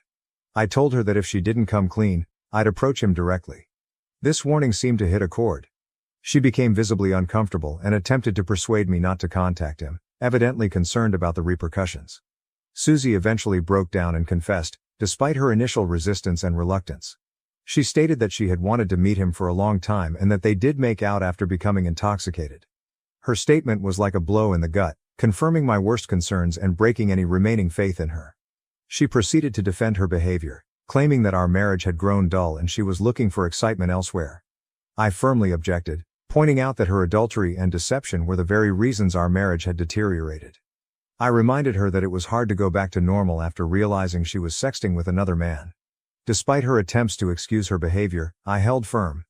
I made it plain that she was solely responsible for breaking our vows and shattering the trust we had built. I voiced my severe displeasure and informed her that I had reached my breaking point. I couldn't just ignore her acts and pretend everything was fine. Susie, recognizing the enormity of the situation, started appealing for pardon. She admitted her issues but begged me not to abandon her, emphasizing her willingness to work on herself and our relationship. Despite her vows, I realized that our trust had been irreparably shattered. The damage was too severe now, and I realized that continuing would just prolong the inevitable. Her infidelity had left a chasm that we couldn't mend, and our marriage was irreparably destroyed. After learning this, I had to make the most difficult decision of my life, ask her to leave my house. Fortunately, we had a prenuptial agreement in place, so I was relieved that it would safeguard me from any potential financial consequences of our divorce. Despite her desperation and attempts to enlist her friends to encourage me to forgive her, I stayed firm in my decision and eventually booted her out onto the streets. I know this may seem harsh to read, but I was in too much suffering. I had always imagined that we would grow old together, but her betrayal left me devastated, and I knew I would never be the same again. I told my parents and older sister, about what had happened between me and Susie. They were astonished and disturbed by the news, as no one had expected Susie's behavior. They informed me of their support for divorcing her, which gave me some consolation. Here is the punctuated paragraph, logically divided into pieces. However, appeared abnormally silent throughout this, which struck me as peculiar. When I asked for her thoughts, given her strong friendship with Susie during our marriage, she answered unexpectedly. Instead of embracing my emotions of betrayal as a result of Susie's behavior, questioned if I was definite about divorcing her, pointing out that, unlike me, Susie had family support. Na's remark surprised me since it appeared like she was more concerned about Susie's well-being than the emotional turmoil I was experiencing. I answered sternly to Na, indicating that I didn't care about Susie's support system because she had decided to betray me multiple times through infidelity. I made it clear that Susie's well-being was no longer my concern, and I wondered why she seemed more concerned about my ex-wife than about me, her own brother. Na justified herself, stating that she was only concerned about me and did not want me to make rash decisions concerning my marriage. She stated that she had always believed Susie and I were meant for each other and that she was still shocked by our divorce. As a result, she inquired as to whether I will have any regrets in the future. While I found her remark weird at the time, I didn't think about it too much later. The entire situation was already emotionally draining, so I concentrated on getting through my divorce first. Initially, everything appeared to be going well for me during the divorce proceedings, and my lawyer was certain that we would win. But suddenly everything changed. Susie announced a bombshell. She was pregnant. This discovery really caught me off guard. I had not expected it at all. Clearly, life had other plans for me and intended to hurt me even more. Susie and her lawyer asked me to put the divorce procedures on hold after hearing this news. They stated that we should strive to resolve matters for the sake of our child. Susie insisted on providing our child with a conventional family upbringing. I was taken aback and instantly responded, declaring that I no longer cared about her wishes and that this child could not be mine. Susie responded by arguing that she had never been intimate with anybody other than me. She highlighted that just because she had a sexual encounter with her male closest friend that night did not mean she could become pregnant from him. She continued to encourage me to think about what was best for our child and to fight for our marriage for the sake of the baby. But I refused to be influenced. I realized this was a desperate attempt to derail the divorce process and guilt-trip me into staying with her so she could continue to live a luxury lifestyle on my money. Susie was clearly grabbing at straws, but I stayed firm in my determination to leave the marriage. I remained steadfast, arguing that the divorce will continue as planned. I stated that when Susie gave birth, I would schedule a paternity test to determine whether the child was mine or not. However, Susie's lawyer refuted our case, arguing that because Susie was still legally married to me and had declared that she had not been intimate with anyone else, I was automatically the father of the kid. They stated that they would seek child support from me as a result of this. My lawyer vehemently disagreed, arguing that such allegations were baseless without a paternity test. Unfortunately, we were all too aware of the flaws in our judicial system, particularly when it came to defending men in cases like this. Susie's lawyer later sued me for child support, offering proof to back up their allegation that Susie had not been intimate with anyone else. They presented me as a controlling freak who attempted to avoid paying child support and accepting responsibility for my acts. They even called in witnesses to testify on Susie's behalf. My older sister, Na, was among the witnesses, which shocked me. I had no idea she would even be present. Initially, I figured she was there to observe and support me, but to my surprise, she testified against me, claiming that she had been friends with Susie for a long time and was confident that Susie could not have betrayed me by sleeping with someone else. My sister said Susie was still in love with me. Na claimed unequivocally that she believed the child belonged to me. Hearing my sister back my ex-wife over me was terrible. Na knew how much I loved Susie and how much she had wounded me, yet she was there to defend her deceptive behavior. Later, once we were out of court, I confronted my sister about her surprise testimony. I voiced my amazement and betrayal, feeling absolutely taken aback by her behavior. Na, on the other hand, stayed firm in her choice, saying that she was doing the right thing and that I would come to respect her stance in the future. I raised my voice, expressing my contempt and outrage at her for placing me in a position where I would have to pay child support for a child whose paternity had not yet been established. Na argued that I shouldn't be so harsh to an unborn child and that I should consider Susie's financial hardships if I didn't pay her alimony or child support.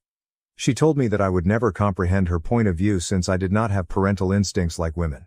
She persuaded me to see that covering the child's fees was the least I could do in this scenario.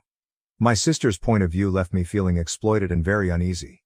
I couldn't understand how she could prioritize Susie's money demands over my emotional pain. My parents were also disappointed at my sister, telling Na that she had no right to testify against me. However, the harm was already done. My own sister testifying against me demonstrated to the court that Susie could be telling the truth and that I was attempting to avoid responsibility for our child.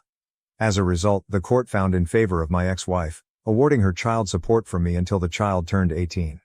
I was enraged and refused to accept the sentence, but despite our best efforts, my lawyer and I were unable to persuade the court. My divorce from Susie has been final for quite some time, and I have continued to pay child support for her kid on a monthly basis. Despite the fact that a paternity test proves that the child is not mine, he bears no resemblance to me. The truth is that because my ex-wife became pregnant while we were still married, the child is legally my responsibility. I'm now required to continue paying until he reaches the age of 18. This is why during this journey, my animosity toward my sister has grown stronger than it has toward my ex-wife. I totally blame Na for putting me in this situation. This is why, despite my parents' repeated requests to forgive her and move on, I have kept utter silence toward my sister and refused to acknowledge her presence at family functions. Everyone in the family appreciates and understands my position. Several cousins and relatives share my hate for Na, so they keep their distance from her. Na has repeatedly complained to our parents about how I have isolated her from the rest of the family. She defends her conduct by claiming that she did what she believed was best for the child. However, her attempts to elicit compassion have continued to fall on deaf ears, as the rest of the family realizes her folly and supports my decision. Nina married her longtime lover Joshua last year. Despite receiving an invitation to the wedding, I declined to go. My parents then told me that many other family members did not attend, which disappointed Na. She and her spouse spent some time after their marriage attempting to conceive. My parents had expressed to me their joy at the idea of finally having a grandchild from our family. I recently had to travel to a nearby town for a work conference organized by my company. Following the conference, my co-workers and I decided to unwind and relax at the hotel bar in our leisure time. Imagine my astonishment when I noticed my sister sitting with an elderly gentleman at the pub. She hadn't noticed me, and I kept it that way since I was curious about her appearance in a late-night club out of town, especially since she was married. I watched as she came in closer to the elderly man and murmured something into his ear that made him giggle. My suspicions intensified as they appeared to be flirting and acting unusually comfortable with each other. Without thinking about it, I reflexively reached for my phone and silently took a few photos. I took care to get clear images of my sister's and the older gentleman's faces, as I wanted incontrovertible confirmation of what I was seeing. As I saw them together at the bar, my mind raced with amazement and confusion. How could my married sister find herself in such a compromising situation? I watched in surprise as Na and the man continued their intimate talk, exchanging grins and laughter. After approximately an hour, the man motioned for Na to follow him to his room. She nodded and stood up to join him. My eyes widened as the truth of the scenario dawned on me and I realized I was seeing my sister prepare to cheat on her husband. I wanted to yell at her to stop, but from previous experience, I knew that cheats never learn from their mistakes. Instead, they must be given a lesson. After returning home, I decided to contact her husband, Joshua, personally. I believed it was necessary for him to know the truth rather than being caught off guard like I was. I located him on Facebook and made him a friend request, hoping he'd accept. After a few hours, I checked and discovered that he had accepted my request, so I instantly messaged him. In the message, I introduced myself as Nina's brother and stated that we needed to have an important chat. I requested him not to tell my sister about my text to him and gave him my phone number so he could contact me. I hoped he'd listen to what I had to say and waited impatiently for his call. A few minutes later, he called to ask why I had contacted him. He stated that he was already aware of me through Na and my parents, but was astonished that I had contacted him after all this time. I apologized to him for missing their wedding and expressed my concern that we were speaking under such circumstances. He then inquired what was wrong, and I honestly described what I had witnessed in the hotel between Noah and the older gentleman. I hesitated from immediately using the word cheating, because I wasn't sure if Na and he had an open marriage or not, and I didn't want to make assumptions. However, as I recounted the events to Joshua, he began probing with various questions regarding Na's attire and who the other man was, indicating obvious discomfort.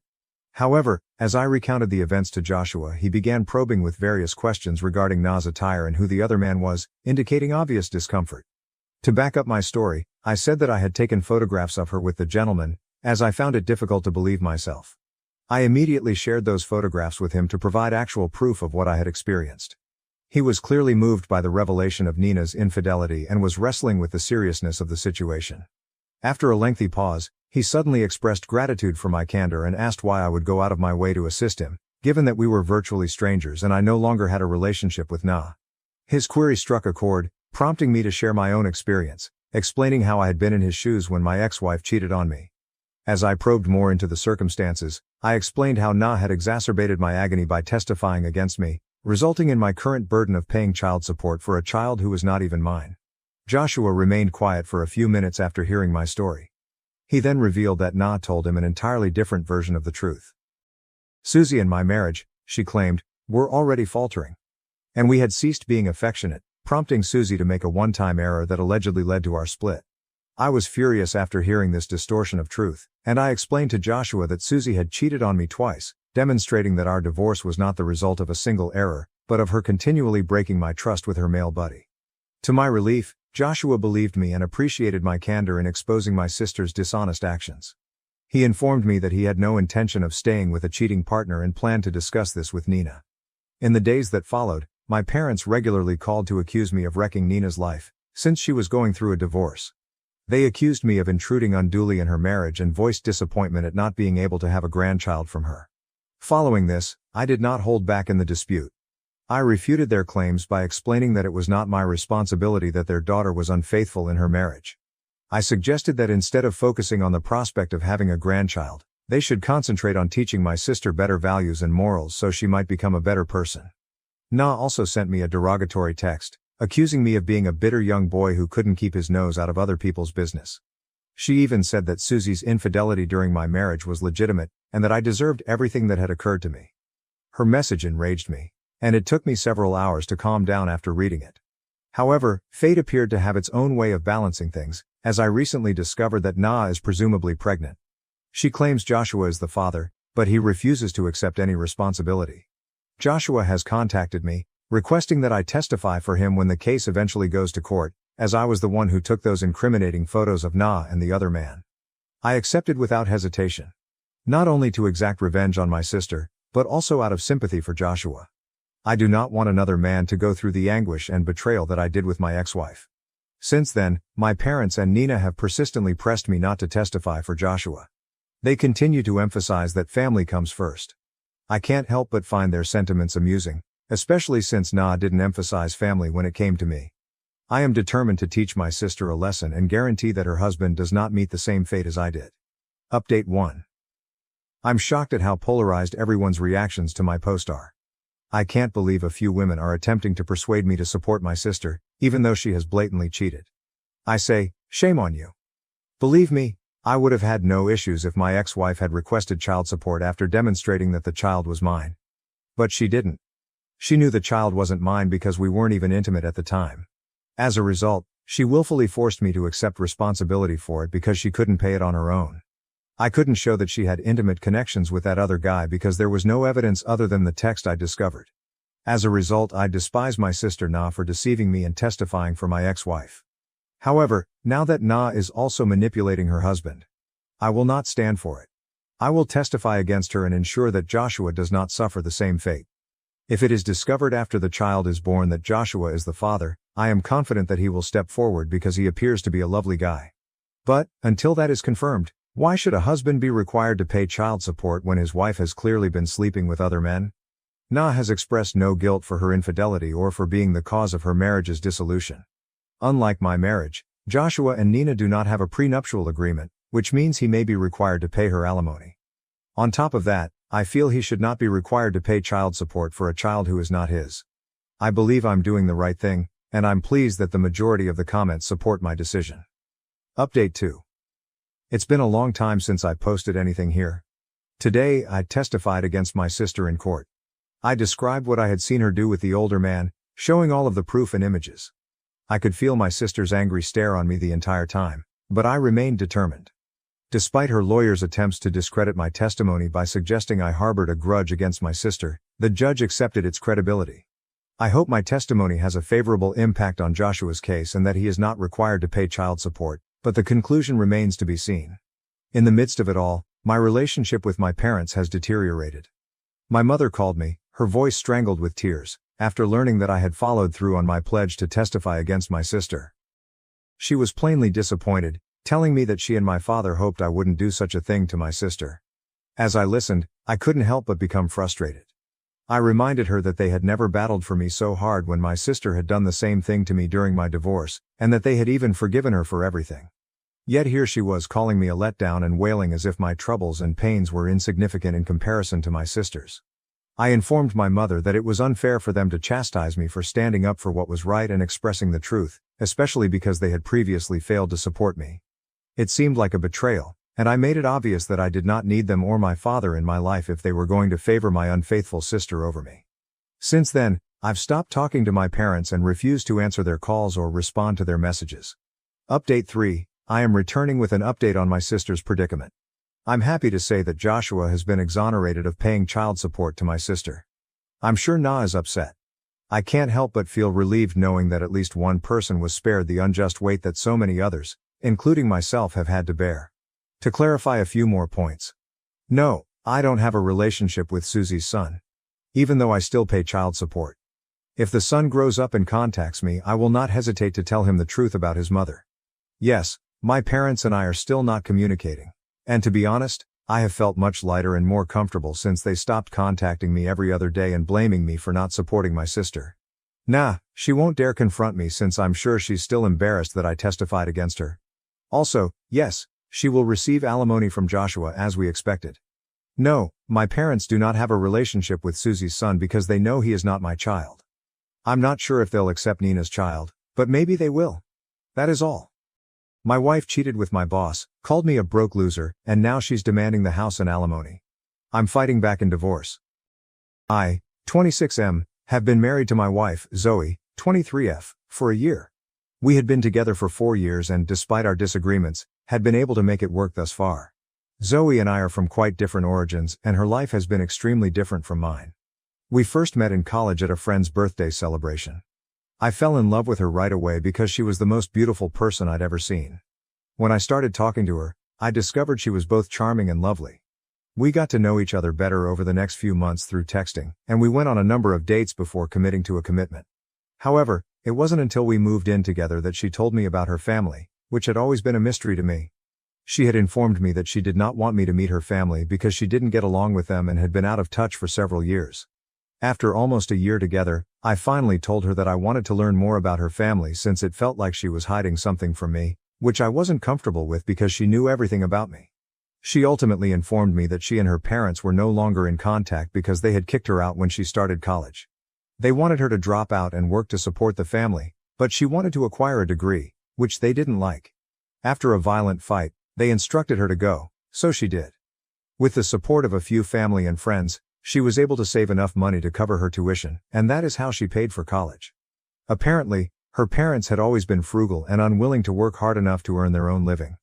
They were always reliant on the assistance of relatives, who finally isolated them since her parents promised to repay borrowed funds but never did. They owned a failing makeup and beauty company and wanted Zoe to join them, but she chose to cut them off. She informed me that it had been difficult to persuade her family to support her because of her parents' reputation, but happily, they felt sorry for her and agreed to help without demanding anything back.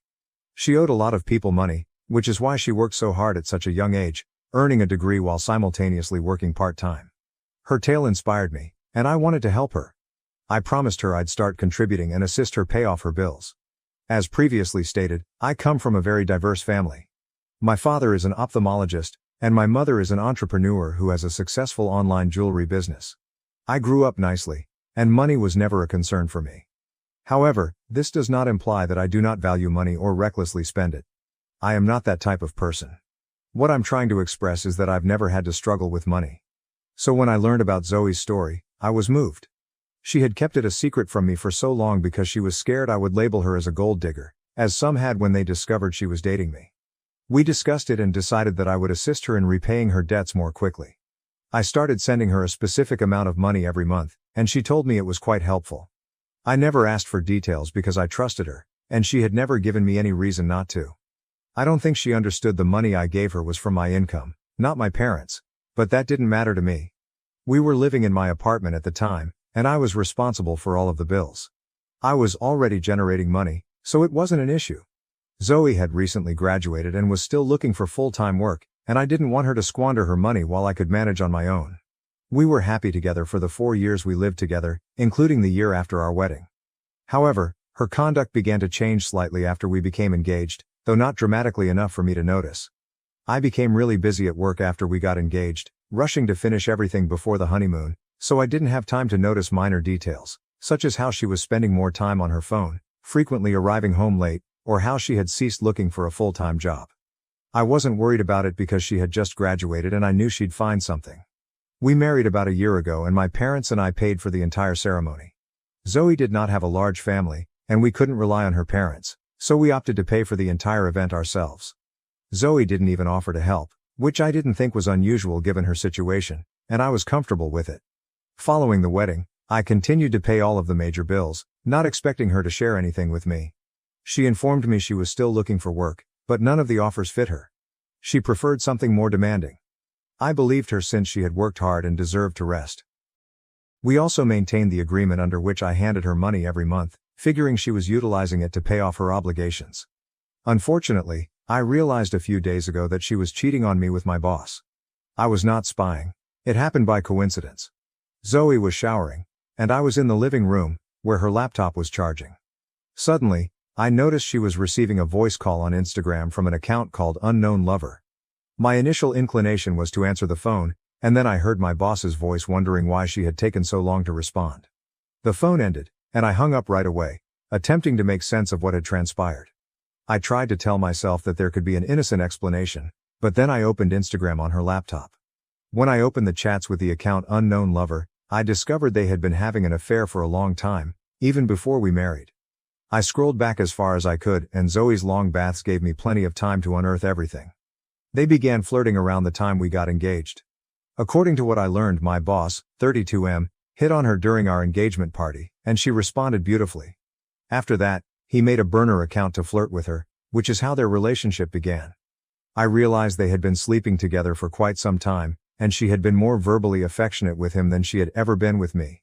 In those texts, she repeatedly expressed her love for him and her willingness to give up everything for him. Even me. My employer was hesitant to pursue their connection because he was married and had a child around the age of 5 or 6. He had told her to wait and assured her that they will be reunited soon, which was why she was staying with me. To say I was devastated is an understatement. I began to cry as I read those messages. Meanwhile, Zoe got out of the shower and rushed over to comfort me when she heard me weep. But when she saw what I was reading on the screen, she took a step back. Instead of denying or apologizing, she simply stood there calmly as I cried. After a while, I got upset and asked her what was going on. She simply told me that she had been waiting for me to find out and had even considered informing me herself because she no longer wanted to be with me. She said that she was fatigued from pretending to love me and that she had fallen out of love with me only a few weeks after our wedding. She explained that she had realized my boss was the appropriate man for her. When I asked her why she thought so, she claimed it was simple. A broke loser like me could never treat her the way my boss did. She even brags about lying to me a few months ago about going on a weekend girls' trip with her buddies. In actuality, she had gone out with my boss, and her buddies had covered for her. That explained all of the lovely new gifts, costly clothes, bags, makeup and jewelry she had been flaunting lately. She had been telling me about a friend of hers who had made a lot of money and was treating everyone well, but now I knew the truth. It was all because of my employer. She stated she was delighted I found out on my own and now wanted a divorce since she was tired of pretending to care about me. She even stated that she would rather be single or my boss's mistress than be married any longer. The marriage was over. Before I could grasp what was occurring, she began gathering her belongings. I did not ask her to stay. I was too proud for that. My heart was devastated, but I knew I needed to let her go. She made no attempt to refute anything or apologize for what she had done. In fact, she appeared pleased to be departing. She was going to grab her laptop and depart, but I told her that anything I had purchased for her would remain. The money was mine, not hers. She frowned when I said that, but did not protest and left the laptop at my place. Everything else I had bought her remained with me, but the laptop was the most important to me and I had a strategy in place. I needed it as proof for the divorce since I wasn't going to let her off easily, nor was I willing to forgive my boss. Despite our positive working connection, he had no right to hit on my wife and conduct such nasty games. What irritated me the most was his audacity to appear cordial and polite to me at work while he was sleeping with my wife behind my back. I had always gone out of my way to be a great employee and assist him beyond the scope of my job description. That day, I resolved to hold him accountable for his actions against me. I was aware of his recent involvement in a number of questionable activities. He had failed a company-wide drug test, and I knew exactly where the paperwork was stored. He was involved in unlawful activities, and exposing him for one thing would eventually reveal all of his other secrets. My employer was in collusion with the crew who performed the drug tests, and he had bribed them to fabricate a bogus result.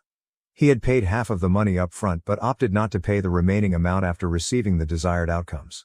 As a result, he had a disagreement with the medical team's leader. The head had even emailed the actual test results to my boss as a threat, ordering him to pay the outstanding balance or he would expose him. My employer had received the actual test results just a few days before I learned about Zoe's affair, and we had been discussing them in his office. I remembered exactly where he'd put those papers. When I discovered Zoe and my employer, I decided to expose him. The next morning, I got up early and went to the office. My supervisor frequently required me to run errands and arrive early, so I kept a spare set of keys for everything. I even had the keys to his office, so getting in was no problem. Once inside, I took the actual test results from his desk drawers and proceeded directly to the police station. There I detailed the entire case to the cops and left them to handle it. After that, I concluded that what happened to my boss was no longer my concern. He was detained, of course, because the chemicals discovered in his bloodstream were unlawful. Not only was he jailed, but the whole medical team that performed the tests is currently under investigation. Basically, everyone is in big trouble and it's all because of me. I'm not even hiding it. I've informed the cops that I'm available if they require any additional assistance. I have also resigned from my job because I do not want to be involved in anything else there. My boss is currently being investigated. I'm not sure if he'll be charged, but I'm glad I got him in trouble. He's currently suspended, and if the allegations I made are proven accurate, he'll be sacked and likely imprisoned. The only one who is unhappy about this is Zoe. She hasn't stopped phoning me since the news about my employer emerged, blaming me for ruining her and her boyfriend's lives. She keeps repeating that doing this to my boss out of anger over the affair is wrong and that she is disappointed in me. She believes what I did was harsh and unfair, claiming that it did not stem from a sense of righteousness. However, this is done out of vengeance, which is never acceptable. So, Aida for reporting my boss to the police for drug use after discovering he was hooking up with my wife. Update 1. 1 week has passed since my last entry here, and I filed for divorce before Zoe could. Speaking of her, I've blocked her everywhere. I stopped second-guessing myself after realizing she was a serpent. I did the right thing. It doesn't matter what my intentions were because I reported someone doing anything illegal. My supervisor isn't a nice guy, therefore I don't feel bad about it. If he had been a genuinely decent person with a drug problem, I would have thought twice about putting him through this, but that was not the case. I'm disgusted that I let Zoe live with me and provided so much for her for so long. Above all, I feel like an idiot for falling in love with her. A lot of you asked if there were indicators, and I'm sad to say that there weren't. I don't believe anyone in my position would have predicted what was happening. Even after the romance began, she continued to act normally around me. I doubt I would have found out otherwise. Even if there had been indicators, I would never have suspected she was cheating on me given everything I did for her.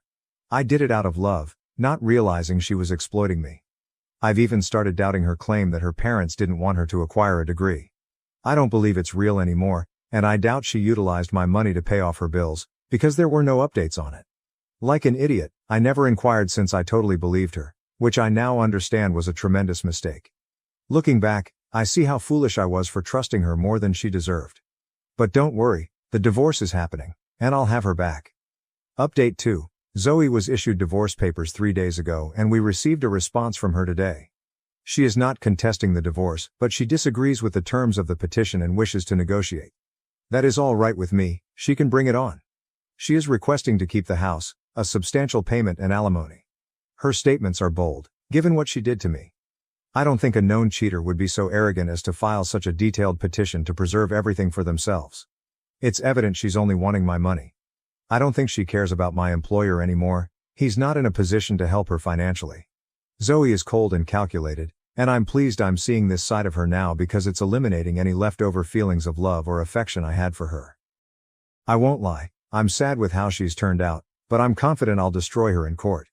It's all right to be disappointed and process my emotions, but first I have to win this. We're meeting with a court-appointed mediator in a few days, so we'll see how things go. I also finally acquired the confidence to discuss everything with my folks. I'd been hiding it from them because I was ashamed and embarrassed about what was going on, but I recognized it was a big deal and I wanted to talk to them. I'm glad I did because they were encouraging and promised to assist me financially and emotionally. I believe I will require their financial assistance for some time, as I have recently quit my job and am looking for another. With all of my expenses, rent and now the lawyer's costs, everything is going to be quite expensive and I will have to dive into my savings. I'm not sure when I'll find a new job because I'm still involved in the drug controversy with my employer, who is currently on trial. I do not believe any employer will hire me while this is continuing. I'm acting as a witness against him, which has been quite emotionally draining, but I know I'm doing the right thing and that's what motivates me. In the worst case scenario, I'll simply start working for my father. At least with him, I know my supervisor will never try to screw me over. Update 3. The negotiations have begun. It's been a week and a half since I got the response to my divorce petition. My boss's trial is still ongoing, so no developments. However, negotiations with my soon-to-be ex-wife aren't going well. During these sessions, she is extremely demanding and lies through her teeth, attempting to portray me as the evil guy and villainizing me in order to back up her claims. She's behaving like the victim in this circumstance, which is quite frustrating to me. She comes to these sessions looking like a widow, as if she's been through a lot. I can see right through her act, and it is terrible. I understand what she's trying to accomplish, and it may sway the mediator, but it won't work on me or my lawyer. We will not back down from our allegations. We will undoubtedly receive what we deserve. I am not going to let her walk away with the alimony settlement she is requesting. I'm not sure why she feels she is entitled to it simply because she is now unemployed. I mean, she physically cheated on me, which I believe disqualifies her from anything. I have the proof, her laptop with all of the texts. She hasn't even checked out of her account, but that doesn't matter because I've already captured screenshots. I've shown them during these meetings, but she claims she was forced to hunt for love outside of our marriage because I mistreated her so poorly. She claims I made her do all of the housework, forced her to quit her job, and promised to look after her, but now I'm breaking my word. None of that is true, and hearing her utter such things makes my anger boil. I had to use all of my might to keep myself from walking out of those meetings. My lawyer has told me to remain calm, but it is quite difficult given the circumstances. I won't lie, I'm frustrated. Things are becoming more difficult with each meeting, but I know I must persevere. I'm just hoping it ends soon. I've also had no luck finding a job, which is disappointing. The word of me exposing my boss has spread, and having that kind of reputation in our profession isn't helping me get employed. It feels like I might have to work for my father. There was nothing wrong with that. I only hoped I could find another road.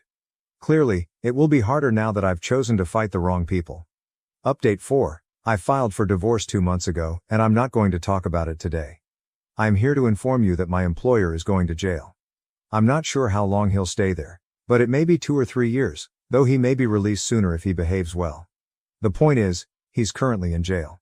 I simply feel horrible for his wife. She's a stay-at-home mom who is fully dependent on his money, so now that he's not working, life will be difficult for her. I feel sorry for her and their child. They deserve better, yet this is their current reality. As for me, I've started working for my father. My father was quite pleasant about it and did not make me feel strange or uneasy at all. The divorce proceedings are still underway and we have yet to reach a settlement, so negotiations will continue. I'm trying not to let Zoe get under my skin anymore, and it's a lot easier now that I don't have any strong feelings for her. Update 5. Hello, it's been nearly 6 months since my previous update. I got so busy working for my father that I forgot to update you. Anyway, a few months ago my divorce was finalized. Zoe had to accept my requirements because they were the best option for her. The mediator made it plain that if we didn't reach a deal, this would go to court, and things would be much more difficult for her then. He told both of us, but I knew he was referring to Zoe. She could have lied during our discussions, but she wouldn't get away with it in family court. There would be terrible consequences, so she had no alternative but to concede.